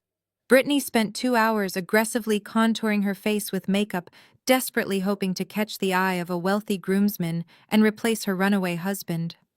Sylvia herself wore a gaudy sequined gown she had bought years ago for a country club dinner she could no longer afford to attend. They piled into the back of the musty-smelling limousine, feeling completely invincible. As the cheap vehicle slowly navigated the winding coastal roads toward Malibu, Sylvia poured herself a glass of cheap sparkling wine from the limo minibar. She smiled out the tinted window, entirely convinced that she was about to outsmart a billionaire and reclaim her golden ticket. They were driving straight into the lion's den, completely blinded by their own arrogant greed. Saturday morning arrived with a gentle ocean breeze sweeping over the high cliffs of Malibu. I was sitting in the center of the massive bridal suite at our private estate, looking out through the floor-to-ceiling glass windows. Below me, the Pacific Ocean crashed rhythmically against the jagged coastal rocks. The entire compound was an absolute fortress of tranquility. Thousands of imported white orchids cascaded from the vaulted ceilings of the outdoor pavilion, where we would soon exchange our vows. For the first time in my entire life, my mind was completely quiet. There was no screaming. There were no impossible demands for money. There was no sister throwing a massive temper tantrum over a wilted flower. My glam squad worked in absolute professional silence. They meticulously pinned up my hair and applied my makeup with the precision of true artists. I did not have a loud toxic bridal party surrounding me because I had chosen to only surround myself with people who genuinely brought peace to my life. I was sipping a glass of freshly pressed green juice when the heavy oak door to the suite softly clicked open. Kendrick stepped into the room and my breath caught in my throat. He was already dressed in his custom-tailored black tuxedo.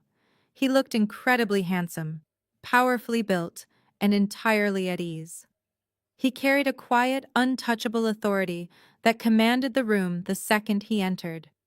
He offered a warm, polite smile to my styling team and quietly asked them to give us a few minutes alone. The team immediately nodded, packed up their brushes, and stepped out into the hallway, gently closing the door behind them. Kendrick walked over and stood behind my velvet chair, resting his large, warm hands softly on my bare shoulders. Our eyes met in the vanity mirror. We just stayed like that for a long moment, absorbing the massive reality of the day. "We really did it," he said, his deep voice filling the quiet room. "We built our own world." I reached up and covered his hand with mine. "It is beautiful," I whispered. Kendrick walked around the chair and offered me his hand. I took it, and he gently pulled me up. My custom silk gown hung flawlessly on a mannequin in the corner waiting for me. We walked over to the massive glass windows, looking down at the incredible venue taking shape below us. Workers were putting the final touches on the crystal aisle that stretched out over the infinity pool. Security personnel in sharp black suits were stationed at every perimeter, scanning the grounds with military precision. You know, when I was working 18-hour shifts in those sweltering commercial kitchens, I used to dream about a day like this. I told him, resting my head against his chest. But I never actually thought I would get here. I spent so much time giving every ounce of my energy and every dollar I earned to people who secretly despised me. I thought that was just my role in life. I thought I was supposed to carry their burdens forever. Kendrick wrapped his arms around my waist, holding me close. "That is exactly what leeches want you to believe," he replied, his tone hardening slightly. "When I was building my tech company and producing my first major records in my 20s, I had dozens of people doing the exact same thing to me. People I thought were my brothers tried to drain my bank accounts the second my first software patent sold. They called me selfish when I finally cut them off. They tried to make me feel guilty for succeeding while they refused to work. But building an empire means you have to build a fortress to protect it. You cannot bring dead weight to the top of the mountain, Naomi. You have to leave them at the bottom." He was absolutely right. We had both clawed our way to the absolute peak of our respective industries while carrying the heavy parasitic weight of toxic people. We had both been used, manipulated, and taken for granted by the people who were supposed to protect us. But today was not about them. Today was about celebrating the empire we had built together and the beautiful, peaceful life we had fiercely protected. I tilted my head up and Kendrick leaned down to kiss me. It was a perfect, quiet moment of total alignment. We were completely untouchable. Suddenly, a sharp burst of static crackled from the heavy black two-way radio resting on the marble coffee table. The abrupt noise shattered the peaceful silence of the suite. Kendrick pulled away slightly, his brow furrowing. He walked over and picked up the radio. "Go ahead," he commanded. The voice of our head of security, a highly trained former Navy SEAL, came through the speaker, crisp and entirely serious. "Mr. Kendrick, we have a situation at the main gate." A rented white limousine just pulled up to the perimeter, blocking the entrance. "We have 3 hostile targets inside, claiming to be the parents and the sister of the bride. They are demanding immediate entry." Kendrick did not flinch when the radio crackled with the terrifying news that my family had actually shown up. He simply reached out, picked up the heavy black device, and pressed the transmission button. "Handle the situation exactly as we discussed," He instructed, his voice completely calm and devoid of any stress. Do not let them pass the perimeter under any circumstances. Keep the press back, but let them document the interaction if they choose to. He set the radio down and looked at me with a reassuring smile. Down at the base of the massive cliff, the scene was rapidly deteriorating into absolute chaos. The outdated white stretch limousine sputtered slightly as it idled near the bottom of the steep private driveway, completely blocking the designated lane for arriving guests. The vehicle was a massive eyesore. It was surrounded by a fleet of sleek black Maybachs, custom Rolls-Royces, and heavily armored SUVs carrying tech billionaires and Hollywood royalty. But my mother was completely blind to the embarrassing contrast. To Sylvia, this cheap rented limousine was her grand chariot. Outside the massive wrought iron gates, a true media circus was unfolding. Because Kendrick was a highly influential music producer and a titan of the tech industry, the perimeter of our estate was completely swarming with paparazzi. Dozens of photographers and aggressive reporters from major entertainment networks and gossip blogs were camped securely behind velvet ropes and steel barricades. The continuous burst of bright white flashbulbs illuminated the coastal highway like a strobe light.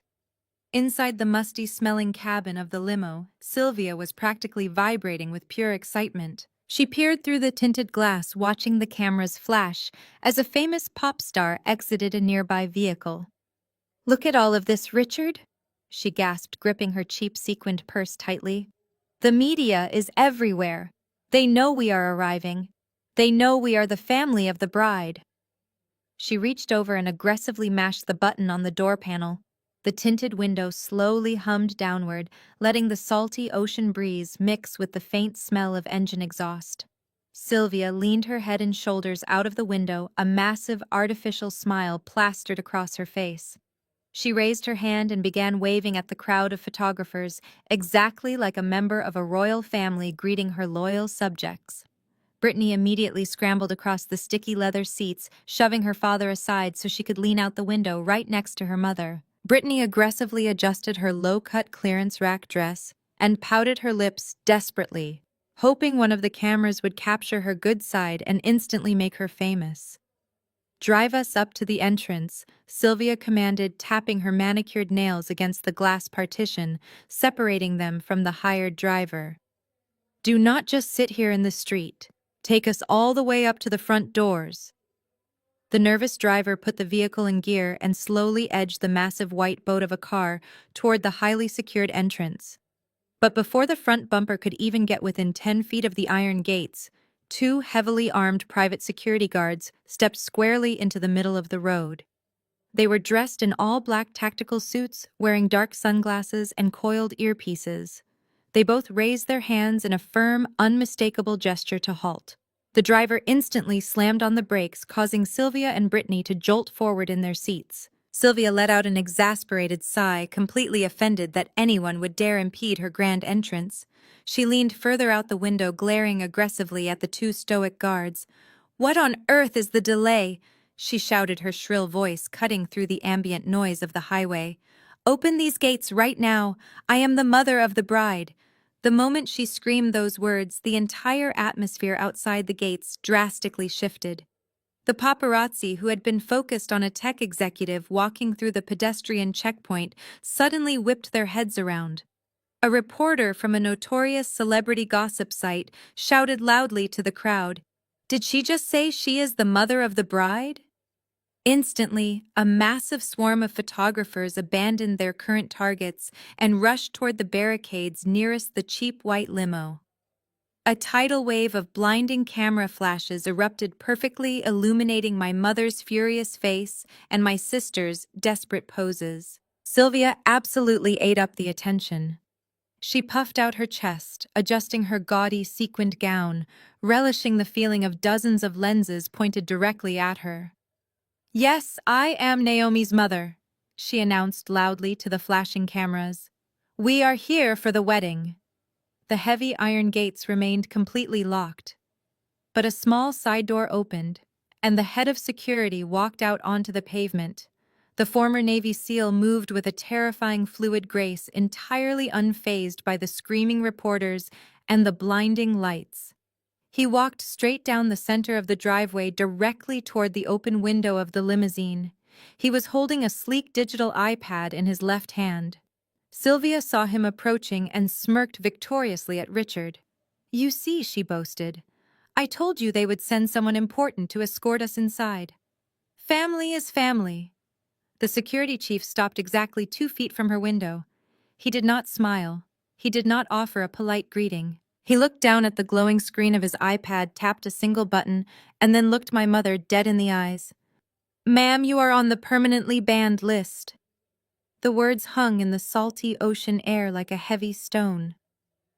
Sylvia stared at the towering security chief, completely unable to process what he had just said. Her brain simply short-circuited. She opened and closed her mouth a few times, resembling a fish gasping for water, before her deep-seated entitlement finally kicked back in. She slammed her hand against the outside of the limousine door and shrieked that there must be some kind of clerical error. She demanded that he go inside and fetch Naomi immediately. She yelled that she was the mother of the bride and that nobody had the authority to ban her from her own daughter's wedding.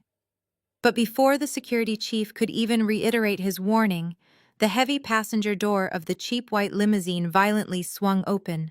Brittany had officially run out of patience. She stepped out onto the pristine paved driveway, and it was an absolute visual disaster.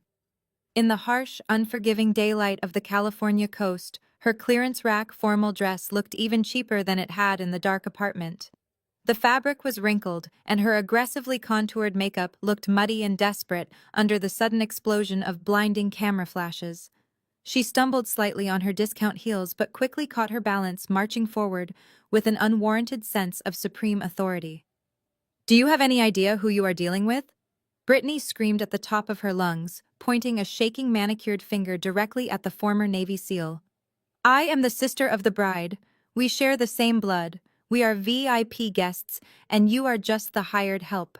You are going to open those iron gates right now, or I will personally make sure my billionaire brother-in-law fires you and ruins your pathetic career." The reaction from the paparazzi was instantaneous and utterly ruthless.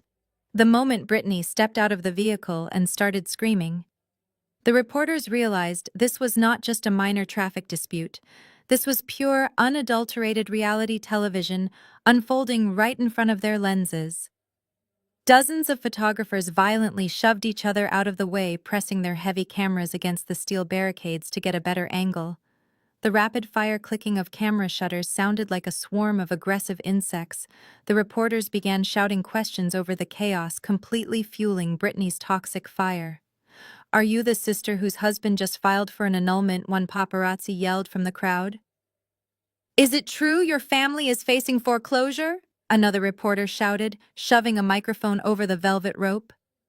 Hearing her deepest humiliations broadcasted loudly in front of the world completely shattered whatever tiny shred of sanity Brittany had left. Her face contorted into a mask of pure feral rage. She ignored the reporters and focused all of her blinding anger on the stoic security chief blocking her path. She stomped forward entirely, closing the distance between them. "Move out of my way right now," Brittany shrieked. When the guard remained perfectly still, acting as an immovable human wall, Brittany did the unthinkable. She actually raised her hands and tried to physically shove the massive, heavily armed professional out of her way. It was a completely absurd and humiliating display. Pushing him was like trying to shove a solid brick wall. The security chief did not even stumble. He did not break a sweat. He simply raised his massive hands, caught her wrists with effortless precision, and firmly pushed her back, creating a safe distance between them. "Ma'am, if you touch me again, you will be immediately detained and turned over to the local authorities for assault." The security chief stated, his voice booming with terrifying authority. Richard finally scrambled out of the limousine to protect his golden child. He looked absolutely ridiculous standing in the bright sunlight wearing a musty-smelling rented tuxedo that was entirely too tight around his waist. He tried to puff out his chest and yell at the guards, but the sheer magnitude of the armed security presence and the blinding wall of paparazzi flashes immediately made him shrink back in absolute terror. Sylvia was still leaning out the window of the cheap limo, screaming completely incoherent insults at everyone in sight. They looked like absolute clowns performing a pathetic circus act for the amusement of the Hollywood press. The security chief realized that reasoning with these deeply delusional individuals was entirely pointless. They were not going to leave quietly, but he was perfectly prepared for this exact scenario. Kendrick had given him very specific instructions on how to handle a public disturbance at the gates. The guard took a deliberate step back from my screaming family. He raised his digital iPad and calmly swiped his finger across the glowing screen, navigating to a specific audio file we had prepared days in advance.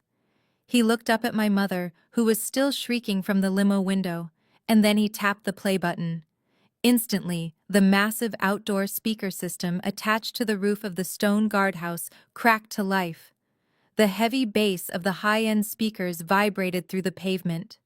An audio recording began to blare loudly enough to completely drown out the crashing ocean waves and the shouting reporters echoing perfectly down the coastal highway for the entire world to hear.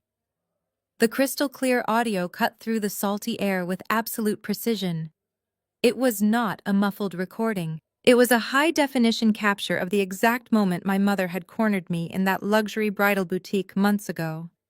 I had quietly activated the voice memo app on my phone, while it sat inside my purse that day, knowing I would eventually need proof of their constant emotional abuse. I never imagined I would use it like this. The heavy bass of the outdoor speakers amplified her venomous tone, making her sound like a cartoon villain, broadcasting her cruelty to the entire California coast. "It is better if you just stay home, Naomi," her recorded voice sneered, dripping with deep disgust. "You would completely ruin the atmosphere. Donovan comes from real money. We cannot have you showing up looking like the hired help and embarrassing your sister. You should just stay home and be a hired cook." The recording stopped. For 3 agonizing seconds, the entire perimeter outside the massive iron gates was completely silent. The crashing ocean waves seemed to pause. Even the rapid-fire clicking of the camera shutters briefly halted. Sylvia stood frozen halfway out the window of the cheap white limousine. Her mouth was slightly open, but no sound came out. The blood completely drained from her face, leaving her looking pale and terrified under the harsh California sun. She slowly realized what had just happened. Her ultimate nightmare had manifested in real time. Her perfectly crafted public image as the loving, supportive matriarch had just been entirely incinerated in front of the most aggressive media outlets in the world. Brittany, who had just been screaming and trying to physically push the security chief, completely dropped her arms. Her aggressive posture vanished instantly. She took a slow, terrified step backward, her cheap discount dress rustling against the pavement. She looked at the crowd of reporters, and then looked back at her mother, pure panic shining in her eyes. They were caught. There was no spinning this. There was no manipulating the narrative. The undeniable proof of their cruelty had just been played over a loudspeaker for everyone to hear. Then the paparazzi erupted. It was not just a few questions being shouted. It was a massive tidal wave of aggressive journalistic fury. The reporters instantly connected the dots. They realized that the people standing in front of them were not innocent family members being cruelly excluded from a billionaire wedding. They were the toxic, abusive relatives who had treated the bride like garbage when they thought she was broke. Several reporters were already live streaming the event to hundreds of thousands of viewers on social media. The humiliation was instantaneous and permanent. "Did you ban your own daughter from her sister's wedding?" a reporter from a major entertainment network screamed, shoving a heavy camera lens directly toward Sylvia's face. "You called a billionaire CEO a hired cook." Another paparazzi yelled, laughing mockingly at the sheer absurdity of the statement.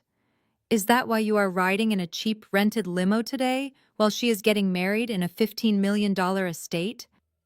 Are you trying to crash the wedding because you need money?"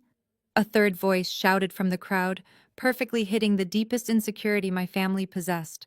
The camera flashes intensified, transforming into a blinding, continuous strobe light that physically hurt to look at. The media smelled blood in the water, and they were absolutely relentless. They captured every single angle of Sylvia's terrified paralysis.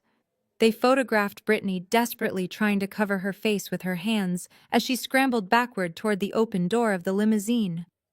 They recorded Richard cowering in the back seat, looking completely pathetic in his tight, musty-smelling rented tuxedo. They had come here expecting to force their way into my high society life.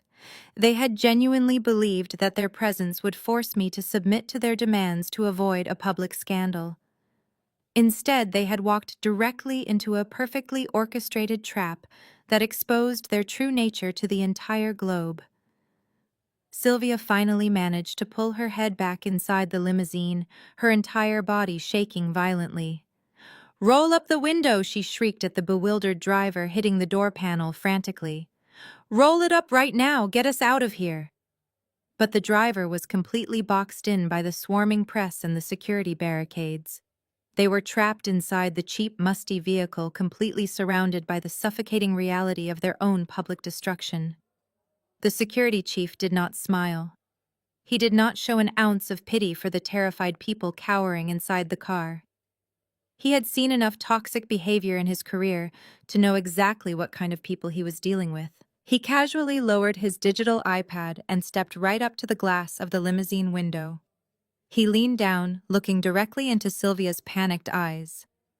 The heavy camera lenses of the paparazzi captured his perfectly stoic profile as he delivered the final devastating blow.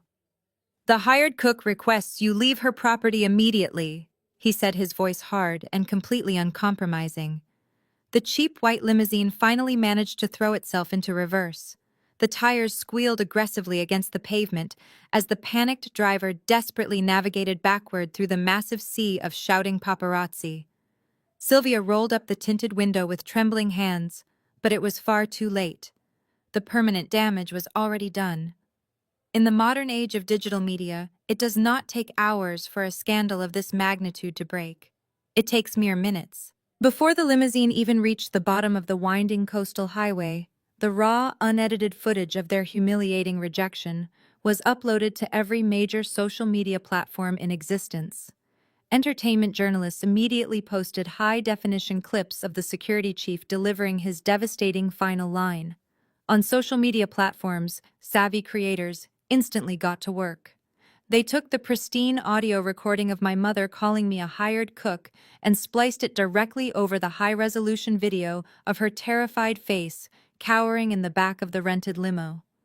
They zoomed in on Brittany's cheap clearance rack dress and aggressively mocked her pathetic attempt to physically shove a trained military professional. They tore apart Richard's poorly fitted, musty tuxedo. The contrast between their arrogant entitlement and their absolute powerlessness was completely hypnotic. The internet loves a story of instant karma, and this was the ultimate serving of poetic justice. Millions of people who had never even heard of my family were suddenly deeply invested in our drama, flooding the comment sections with absolute disgust for my parents. But while the entire digital world was catching fire over my mother's spectacular public downfall, the atmosphere inside the massive iron gates was completely untouched by the toxic chaos. I had absolutely no idea what had just transpired at the perimeter, and honestly, I did not care. My focus was entirely on the breathtaking reality of my own life. I stepped out of the bridal suite and walked toward the outdoor pavilion. The setup was nothing short of a modern architectural masterpiece. A custom-built transparent glass aisle stretched directly across the surface of a massive infinity pool, creating the stunning illusion that I was walking on water. Thousands of white orchids floated gently on the pristine surface, perfectly mirroring the lush floral arrangements cascading from the vaulted wooden ceiling above. The string quartet began playing a beautiful orchestral arrangement of a classic soul song, perfectly setting the romantic mood for the evening. I took a deep breath, feeling the warm coastal sun on my skin, and began my walk down the aisle. The guest list seated on either side of the glass runway was a veritable who is who of global influence. There were legendary film directors, platinum-selling recording artists, and powerful titans of the tech industry. But as I walked past them, I did not see their incredible wealth or their massive fame. I only saw the man waiting for me at the end of the aisle. Kendrick stood under the towering floral archway, looking absolutely magnificent. The evening sun caught the gold accents on his custom black tuxedo, but his dark eyes were completely locked on me. There was a depth of love and absolute certainty in his gaze that instantly washed away every single ounce of trauma I had ever endured at the hands of my relatives. I was no longer the family scapegoat. I was no longer the walking ATM who existed solely to fund their delusions. I was a fiercely successful woman stepping into a powerful partnership built on genuine mutual respect. When I finally reached the altar, Kendrick gently took both of my hands in his large, warm palms.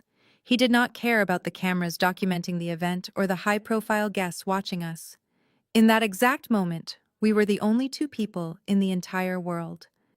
The officiant delivered a beautiful ceremony speaking passionately about the power of building a foundation on unwavering trust and loyalty. We exchanged our vows, speaking quietly and honestly to one another, about the empires we had built from scratch and the profound peace we had finally found together. There were no drunken temper tantrums. There was no wilted decor and no toxic relatives trying to steal the spotlight to mask their own failures. It was absolute flawless perfection. But the profound irony of the universe was actively working its magic in the background. At the exact second I looked deep into Kendrick's eyes and confidently spoke the words "I do," the internet completely broke. Across the globe, millions of smartphones refreshed their feeds simultaneously. The viral clips of my family being denied entry had skyrocketed past 50 million views. The court of public opinion had fiercely rallied behind the hired cook. As Kendrick pulled me in for our first kiss as husband and wife, the digital algorithms officially crowned their new reigning topics. The hashtags Toxic Family and Naomi Revenge had officially claimed the #1 and #2 trending spots, globally cementing my family's ultimate destruction in the annals of internet history forever. While the digital world raged and my blood relatives sat trapped in their rented nightmare on the coastal highway, the atmosphere inside the Malibu estate transitioned seamlessly into an evening of unparalleled elegance. The reception took place under a massive custom-built glass marquee that allowed the guests to dine directly beneath the starry California sky. Soft amber lighting illuminated the long banquet tables, which were draped in heavy imported silk and adorned with cascading white floral centerpieces.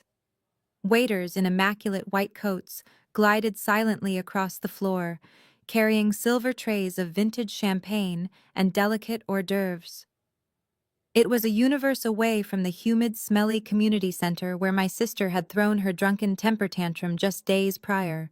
Here there was only joy, genuine laughter, and the sophisticated hum of true celebration. Kendrick, being a titan in the music industry, had naturally curated an entertainment lineup that rivaled an exclusive awards show.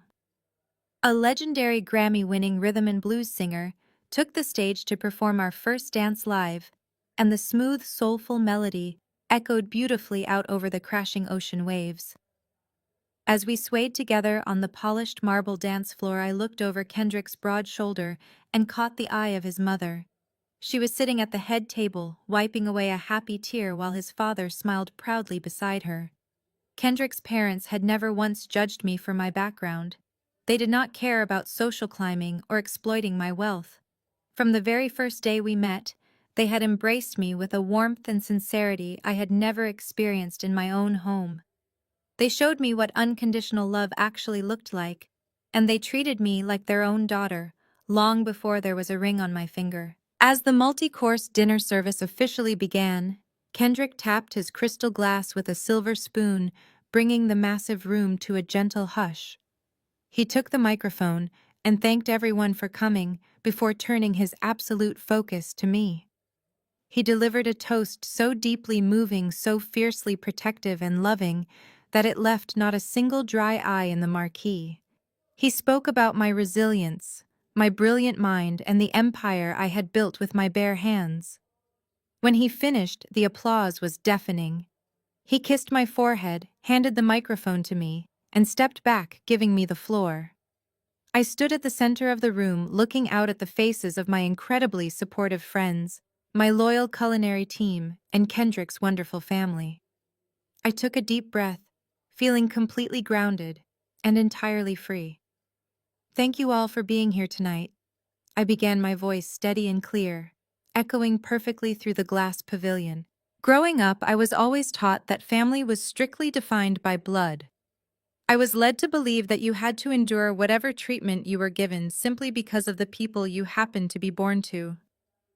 I was taught to shrink myself so others could feel big. But standing here looking at all of you, I know with absolute certainty that is a lie. Family is not biology. Family is mutual respect. It is the people who celebrate your victories instead of being threatened by them.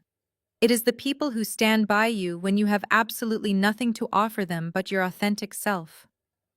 I turned slightly to look directly at my new in-laws. To Kendrick's family, thank you for welcoming me with open arms and showing me the grace I spent my entire life searching for. You are my true family now, and I am incredibly honored to carry your name. The guests smiled warmly, and a soft murmur of agreement rippled through the crowd. I looked down at the meticulously plated first course sitting in front of them. It was a delicate pan-seared sea bass with a complex truffle reduction perfectly presented on custom porcelain. I had personally designed the entire five-course menu for this evening, but I have a confession to make about the meal you are about to eat. I continued, a small nostalgic smile playing on my lips. Every single dish served tonight was not recently created in my Michelin star kitchens. These are the exact recipes I invented years ago when I was just a teenager. Whenever my relatives hosted their fancy dinner parties to impress their wealthy friends, they would banish me to the kitchen, telling me my presence was too embarrassing for their high society guests. So I spent those lonely nights standing over a hot stove, perfecting my craft in absolute isolation. The food you are eating tonight is the exact same food they routinely threw in the garbage because it was made by the family outcast. And now those very recipes are the foundation of a billion-dollar hospitality empire. The morning after my flawless wedding was a beautiful, peaceful Sunday for Kendrick and me. But on the other side of Los Angeles, my parents and my sister woke up to an absolute living nightmare. The cheap rented limousine had dropped them off at their heavily mortgaged suburban home late Saturday night. They had crawled into their beds, utterly defeated, hoping the digital storm would miraculously blow over by morning. Instead, it had evolved into a massive Category 5 hurricane. Sylvia woke up to the sound of heavy diesel engines idling and loud voices shouting just outside her bedroom window. She practically ripped the curtains open and gasped in pure horror. Her manicured front lawn was completely destroyed. 4 massive local news vans were parked illegally across the curb. At least 30 aggressive paparazzi were camped out on the grass drinking coffee and aiming their heavy telephoto lenses directly at her living room windows. The moment they saw Sylvia peeking through the curtains, a blinding wave of camera flashes erupted in the bright morning sunlight. Reporters began shouting her name through heavy megaphones, demanding a public statement about why she called her billionaire daughter a hired cook. Sylvia dropped the curtains and backed away, hyperventilating. She was officially a prisoner in her own home. The humiliation extended far beyond the media. The noise had drawn the attention of the entire suburban neighborhood. Sylvia watched in absolute agony as her next-door neighbors, the very people she had spent years trying to impress at country club luncheons, stood on their porches, looking on with complete, unfiltered disgust. Several neighbors were actually giving impromptu interviews to the reporters on the sidewalk. They eagerly exposed my mother's long history of extreme arrogance and completely validated the toxic family narrative. The community she had desperately tried to rule over had instantly and completely excommunicated her. Richard stumbled into the bedroom looking like a ghost. He had not slept a single minute. He was holding his cell phone with a trembling hand, staring blankly at the screen. His phone had been ringing non-stop since 6 in the morning, but the most recent call was the final nail in his coffin. It was his regional manager calling from the corporate office. Overnight, internet sleuths had easily tracked down Richard's exact place of employment. In a matter of hours, the company's social media pages had been flooded with tens of thousands of angry comments demanding his termination. People were leaving vicious one-star reviews threatening a massive boycott if the company continued to employ an abusive father. His manager did not ask for his side of the story. The corporate world does not care about family drama. It only cares about the bottom line. Richard was informed that his employment was terminated, effective immediately due to a severe violation of their morality clause. He was ordered not to return to the building and told that his personal belongings would be mailed to him in a cardboard box. In a single phone call, Richard had lost his mid-level corporate salary, his health insurance, and his only remaining source of income. They were already facing foreclosure, and now they had absolutely zero means to pay even a fraction of their bills. Brittany came stomping down the hallway, completely hysterical. She was clutching her smartphone like a lifeline, but every time she looked at the screen, she burst into a fresh wave of sobbing. Her social media accounts, which she had desperately tried to build into a glamorous influencer lifestyle, were completely overrun by hundreds of thousands of hate comments. People were mocking her cheap dress, her pathetic attempt to push the security guard, and her completely ruined wedding. She tried to aggressively delete the comments, but they were appearing faster than her thumbs could move. She was the most hated woman on the internet. "Mom, you have to do something!" Brittany shrieked, pacing the hallway. "Call the police and make those photographers leave. Call Naomi and beg her to make a public statement. My life is completely over." Before Sylvia could even attempt to calm her screaming golden child, a sharp, aggressive knock echoed from the heavy wooden front door. Richard slowly walked downstairs and peeked through the peephole. It was not a reporter. It was a man in a sharp suit holding a thick legal folder flanked by two local police officers to help him safely navigate through the aggressive mob of paparazzi on the lawn. Richard opened the door just a crack. The man shoved the thick envelope through the narrow opening, looking directly past my father to lock eyes with my sister standing at the bottom of the stairs. "Brittany, you have been officially served," the man stated loudly over the screaming press. Brittany tore open the envelope with violently shaking hands. She pulled out the crisp legal documents, and her knees completely buckled. Donovan had officially filed for an immediate legal annulment. The paperwork explicitly cited severe financial fraud and intentional deception as the primary grounds for the dissolution of their one-day marriage. He had already frozen their joint accounts and legally separated himself from her toxic mess. Brittany dropped the papers onto the hardwood floor, completely paralyzed by the reality of her situation. She had no husband, no wealthy in-laws, and a completely ruined public reputation. Worst of all, she was now entirely alone to face the crushing, suffocating weight of her $80,000 secret credit card debt. The suffocating reality of the annulment papers lying on the hardwood floor finally broke whatever fragile delusion Brittany had left.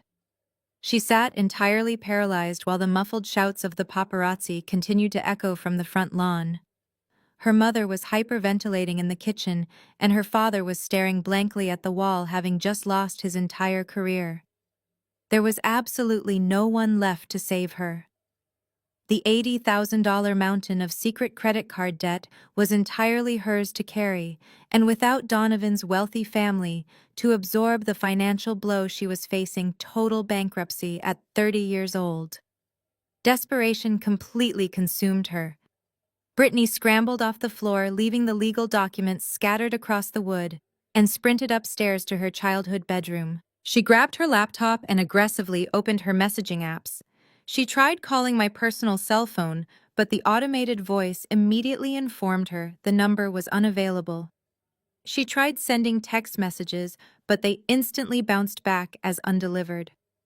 She logged into every single social media platform, trying to send me direct messages, but her accounts had been entirely restricted.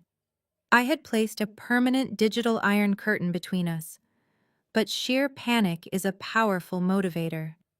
Brittany realized she could not reach me through any of her known accounts, so she quickly opened a web browser and created a brand new anonymous email address.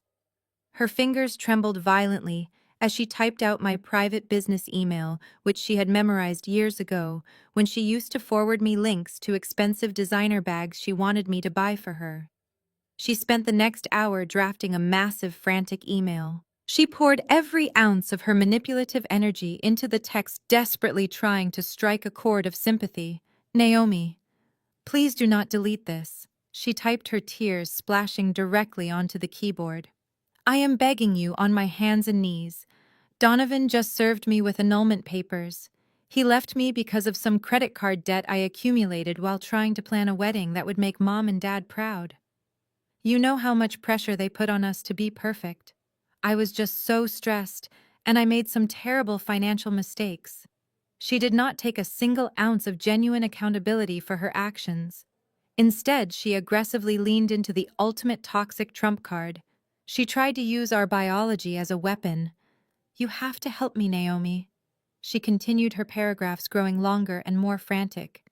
If you just loan me the $80,000, I can pay off the debt today and show Donovan the zero balances. He will come back to me if the money is sorted out. You are a billionaire now. $80,000 is literally nothing to you, but it will save my entire life. We share the same blood, Naomi. We are sisters.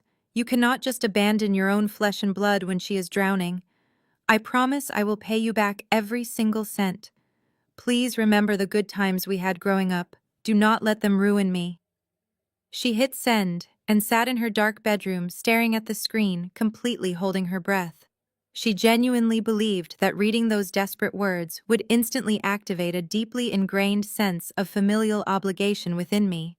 Thousands of miles away, I was sitting on the polished teak deck of a breathtaking super yacht anchored perfectly in the crystal blue waters of the Amalfi Coast. The Mediterranean sun was warming my skin, and Kendrick was sitting across from me, enjoying a fresh cup of espresso. My phone chimed softly on the glass table. I picked it up and saw the notification from an unknown sender. The subject line simply read, "Urgent, please read from Brittany." I opened the email and slowly read through her massive wall of text.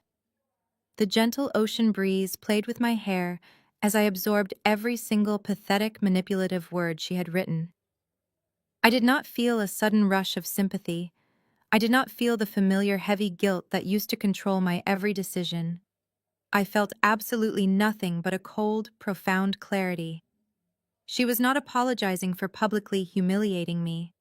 She was not apologizing for pushing my head of security or screaming insults outside my wedding. She was only apologizing because the golden ticket she had tried to secure had just completely evaporated, and she was staring down the barrel of her own financial ruin. She still viewed me exactly as she always had.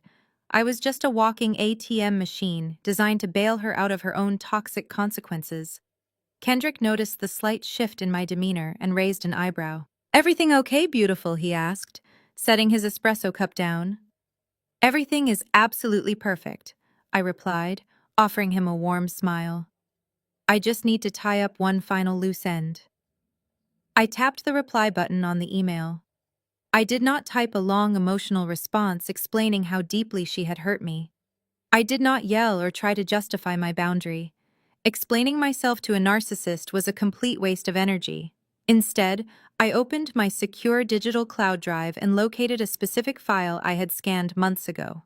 It was the receipt from the luxury boutique on Rodeo Drive, the exact receipt for the $15,000 custom lace bridal gown she had brazenly demanded I pay for after telling me I was not welcome at her wedding. I attached the high-resolution PDF document to the email. The receipt clearly displayed my name as the payer, and right at the very bottom, stamped in bold, unmissable red ink, were two simple words: "No refunds." I left the body of the email completely blank. I pressed send, permanently blocked the new email address, and tossed my phone back onto the table, turning my face up to enjoy the beautiful Italian sun. The silence following my final email was absolute. With no secret wire transfer coming to save her, Brittany finally had to face the suffocating reality of her $80,000 debt. But her financial ruin was only the first domino to fall in the rapid, complete collapse of my family's toxic empire. Without Richard's mid-level corporate salary, their precarious house of cards officially disintegrated. Sylvia, however, absolutely refused to accept defeat. In a deeply delusional attempt to pretend everything was fine, she woke up on a Tuesday morning, put on her best remaining pastel twin set, and drove to the exclusive local country club, where she had spent decades judging other women. She strutted into the formal dining room, expecting the maitre d' to escort her to her usual table by the window. Instead, the moment she stepped onto the plush carpet, the entire room fell dead silent. Women she had gossiped with for years abruptly stopped talking and aggressively turned their backs to her. Nobody waved. Nobody smiled. The heavy, uncomfortable silence was shattered only when the club manager, a man Sylvia used to treat like absolute garbage, walked briskly over to her. He did not offer her a menu. He handed her a small cardboard box containing the contents of her gym locker and a formal sealed letter. He informed her loudly enough for the nearby tables to hear that the board of directors had permanently revoked her membership. He cited the massive media scandal that had brought disgrace to their community and specifically noted her severely delinquent membership dues. Sylvia was forced to turn around and do the ultimate walk of shame back through the lobby, clutching a cardboard box, while the elite women of her neighborhood whispered and laughed behind her back. Her social standing, the one thing she valued above her own children, was entirely eradicated. But the humiliation at the country club was nothing compared to the terror waiting for her at home. Because I had completely refused to pay for Brittany's wedding venue, Richard had desperately taken out a second mortgage on their already over-leveraged suburban house to cover the community center, the caterers, and the rented limousines. Now, with no job and his bank accounts entirely frozen, that debt was officially radioactive. The bank did not care about the viral videos or the family drama. They only cared about the missed payments. Exactly 2 months after my wedding, the final foreclosure notices were nailed directly to their heavy mahogany front door. The eviction was swift and absolutely brutal, because they could not afford to hire professional movers. My parents and my sister were forced to pack their lives into cardboard boxes themselves, carrying heavy furniture out to a rented budget truck while the entire neighborhood watched from their manicured lawns. They lost the 4-bedroom colonial house with the heated swimming pool. They lost the leased luxury cars, which were promptly repossessed from the driveway. They were forced to move into a tiny, cramped 2-bedroom apartment on the second floor of a rundown building in an undesirable part of the city. The contrast was staggering. The walls were thin, the paint was peeling in the corners, and the ancient plumbing rattled violently every time someone turned on a faucet. Brittany, who had spent her entire life demanding luxury, was now forced to sleep on a cheap mattress in a tiny room with a single window overlooking a busy highway. She spent her days sobbing as she shoved her clearance rack dresses and fake designer handbags into a tiny cramped closet. The claustrophobia of the three of them trapped together in deep poverty was unbearable. Without me there to act as their emotional punching bag and financial safety net, they completely turned on each other. The tiny apartment echoed with constant vicious screaming matches as they desperately blamed one another for their total ruin. It was a gloomy, rainy morning when the final crushing blow was delivered. Richard was sitting at a chipped Formica kitchen table, aggressively scanning low-wage job boards on a cracked laptop. Sylvia was sitting on a stained thrift store sofa, eating discount cereal out of a plastic bowl.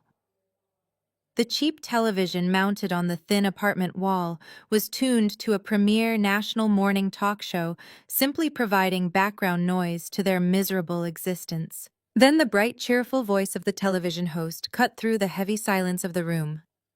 "Welcome back, America," the host said, smiling brightly into the camera. Up next, we have an incredibly special guest joining us in the studio.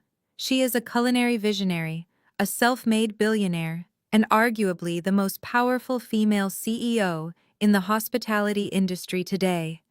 She is here to talk about her massive global expansion and her stunning recent wedding. Sylvia dropped her plastic spoon, The cheap cereal splashed onto the stained cushions, but she did not even notice. Richard slowly looked up from his cracked laptop, his face turning completely pale. The television screen cut to a wide studio shot. I was sitting confidently in the plush guest chair wearing a flawlessly tailored designer suit. I looked incredibly radiant, powerful, and entirely unbothered by the past. The chyron at the bottom of the screen flashed my name in bold letters, introducing me as a titan of industry. My parents and my sister sat frozen in their dingy, cramped apartment, entirely trapped in their own misery, forced to watch the daughter they had thrown away shine on the absolute highest stage in the country. I did not see them watching me that morning. I did not know they were sitting in a cramped, rundown apartment, staring at a cheap television screen while I spoke about my global expansion to millions of viewers. And honestly, I did not care. The days of me worrying about their approval or carrying the heavy burden of their financial disasters were entirely over. While they were trapped in the suffocating reality of the consequences they had created for themselves, I was entirely focused on the beautiful future I was building. A few weeks after that television interview, Kendrick and I finally took our official honeymoon. We chartered a breathtaking private superyacht and spent an entire month sailing through the crystal-clear waters of the Mediterranean Sea. There were no frantic text messages demanding money to pay off credit cards. There were no manipulative voicemails trying to guilt-trip me into submission. There were no dramatic public tantrums. For the first time in my 33 years of life, my phone was completely peacefully silent. I spent my days diving into the warm ocean, exploring historic cobblestone streets in coastal Italian towns, and sitting on the polished teak deck at sunset. I drank incredible vintage wine and laughed endlessly with the man who truly loved me and protected my heart. While sitting on the deck of the yacht, our own private chef brought us a stunning multi-course meal. I looked at the beautifully plated food and smiled, remembering all those nights I spent crying alone in my parents' kitchen, perfecting my craft while they entertained guests without me. The pain of my past had literally funded my paradise. Kendrick reached across the table and held my hand, reminding me that we had broken the generational curse forever. We were building a legacy based on kindness, mutual respect, and genuine hard work. I had finally found absolute pure peace. I am sharing this entire journey with you, not to brag about material wealth or to blindly celebrate the downfall of my relatives. I am telling you this story because I know there are so many of you watching right now who are trapped in the exact same vicious cycle of toxic family abuse. You are the one who is always expected to give everything you have. You are the one who is constantly belittled, mocked, and pushed aside, while simultaneously being used as a financial or emotional safety net. You are told by society that you have to endure the disrespect simply because you share the same DNA. We are conditioned to believe that cutting off our parents or our siblings is the ultimate unforgivable sin. But let me tell you the absolute undeniable truth. The real sin is allowing toxic people to destroy your mental health and drain your potential just because you happen to share a last name. The most powerful weapon you have against narcissistic, abusive people is not fighting back. It is not yelling at them or trying to prove your worth or begging them to finally see your value. They will never see your value because their own fragile egos depend entirely on keeping you completely beneath them. Your most powerful weapon is your absolute silence. It is your permanent physical absence. When my mother slapped me across the face and threatened to write me out of her completely worthless will, I did not scream back. I simply walked out the door and never looked back. I let my success, my peace, and my ultimate karma make all the loud noise for me. By completely removing myself from their toxic game, I stopped being their shock absorber. I forced them to finally face the reality of their own disastrous choices, and it completely dismantled their false reality. You have to realize that you do not owe anyone your sanity. You do not owe your hard-earned success to the people who treated you like dirt when you were struggling to build it. Walking away is agonizing at first, because you are mourning the supportive family you deserved but never actually had. But I promise you that once you step through that initial fire, the freedom waiting for you on the other side is absolutely breathtaking.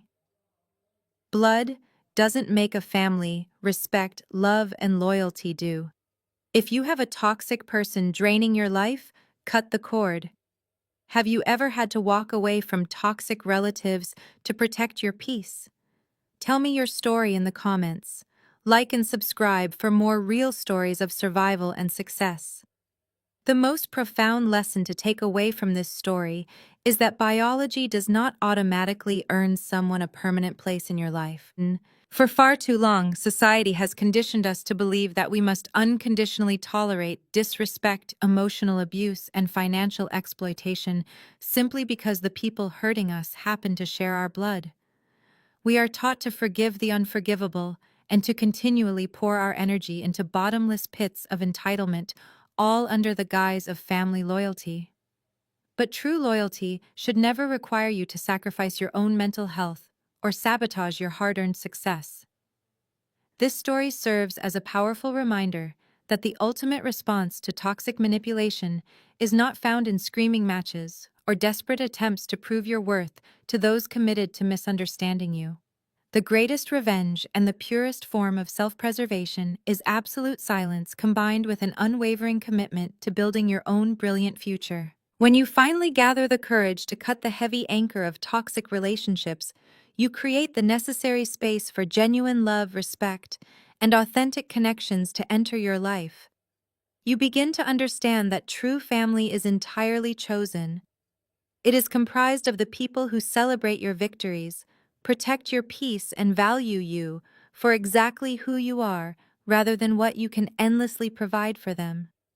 Walking away from the people who raised you is undeniably one of the most painful decisions a person can make, but it is often the only path to discovering your true potential and reclaiming your absolute freedom.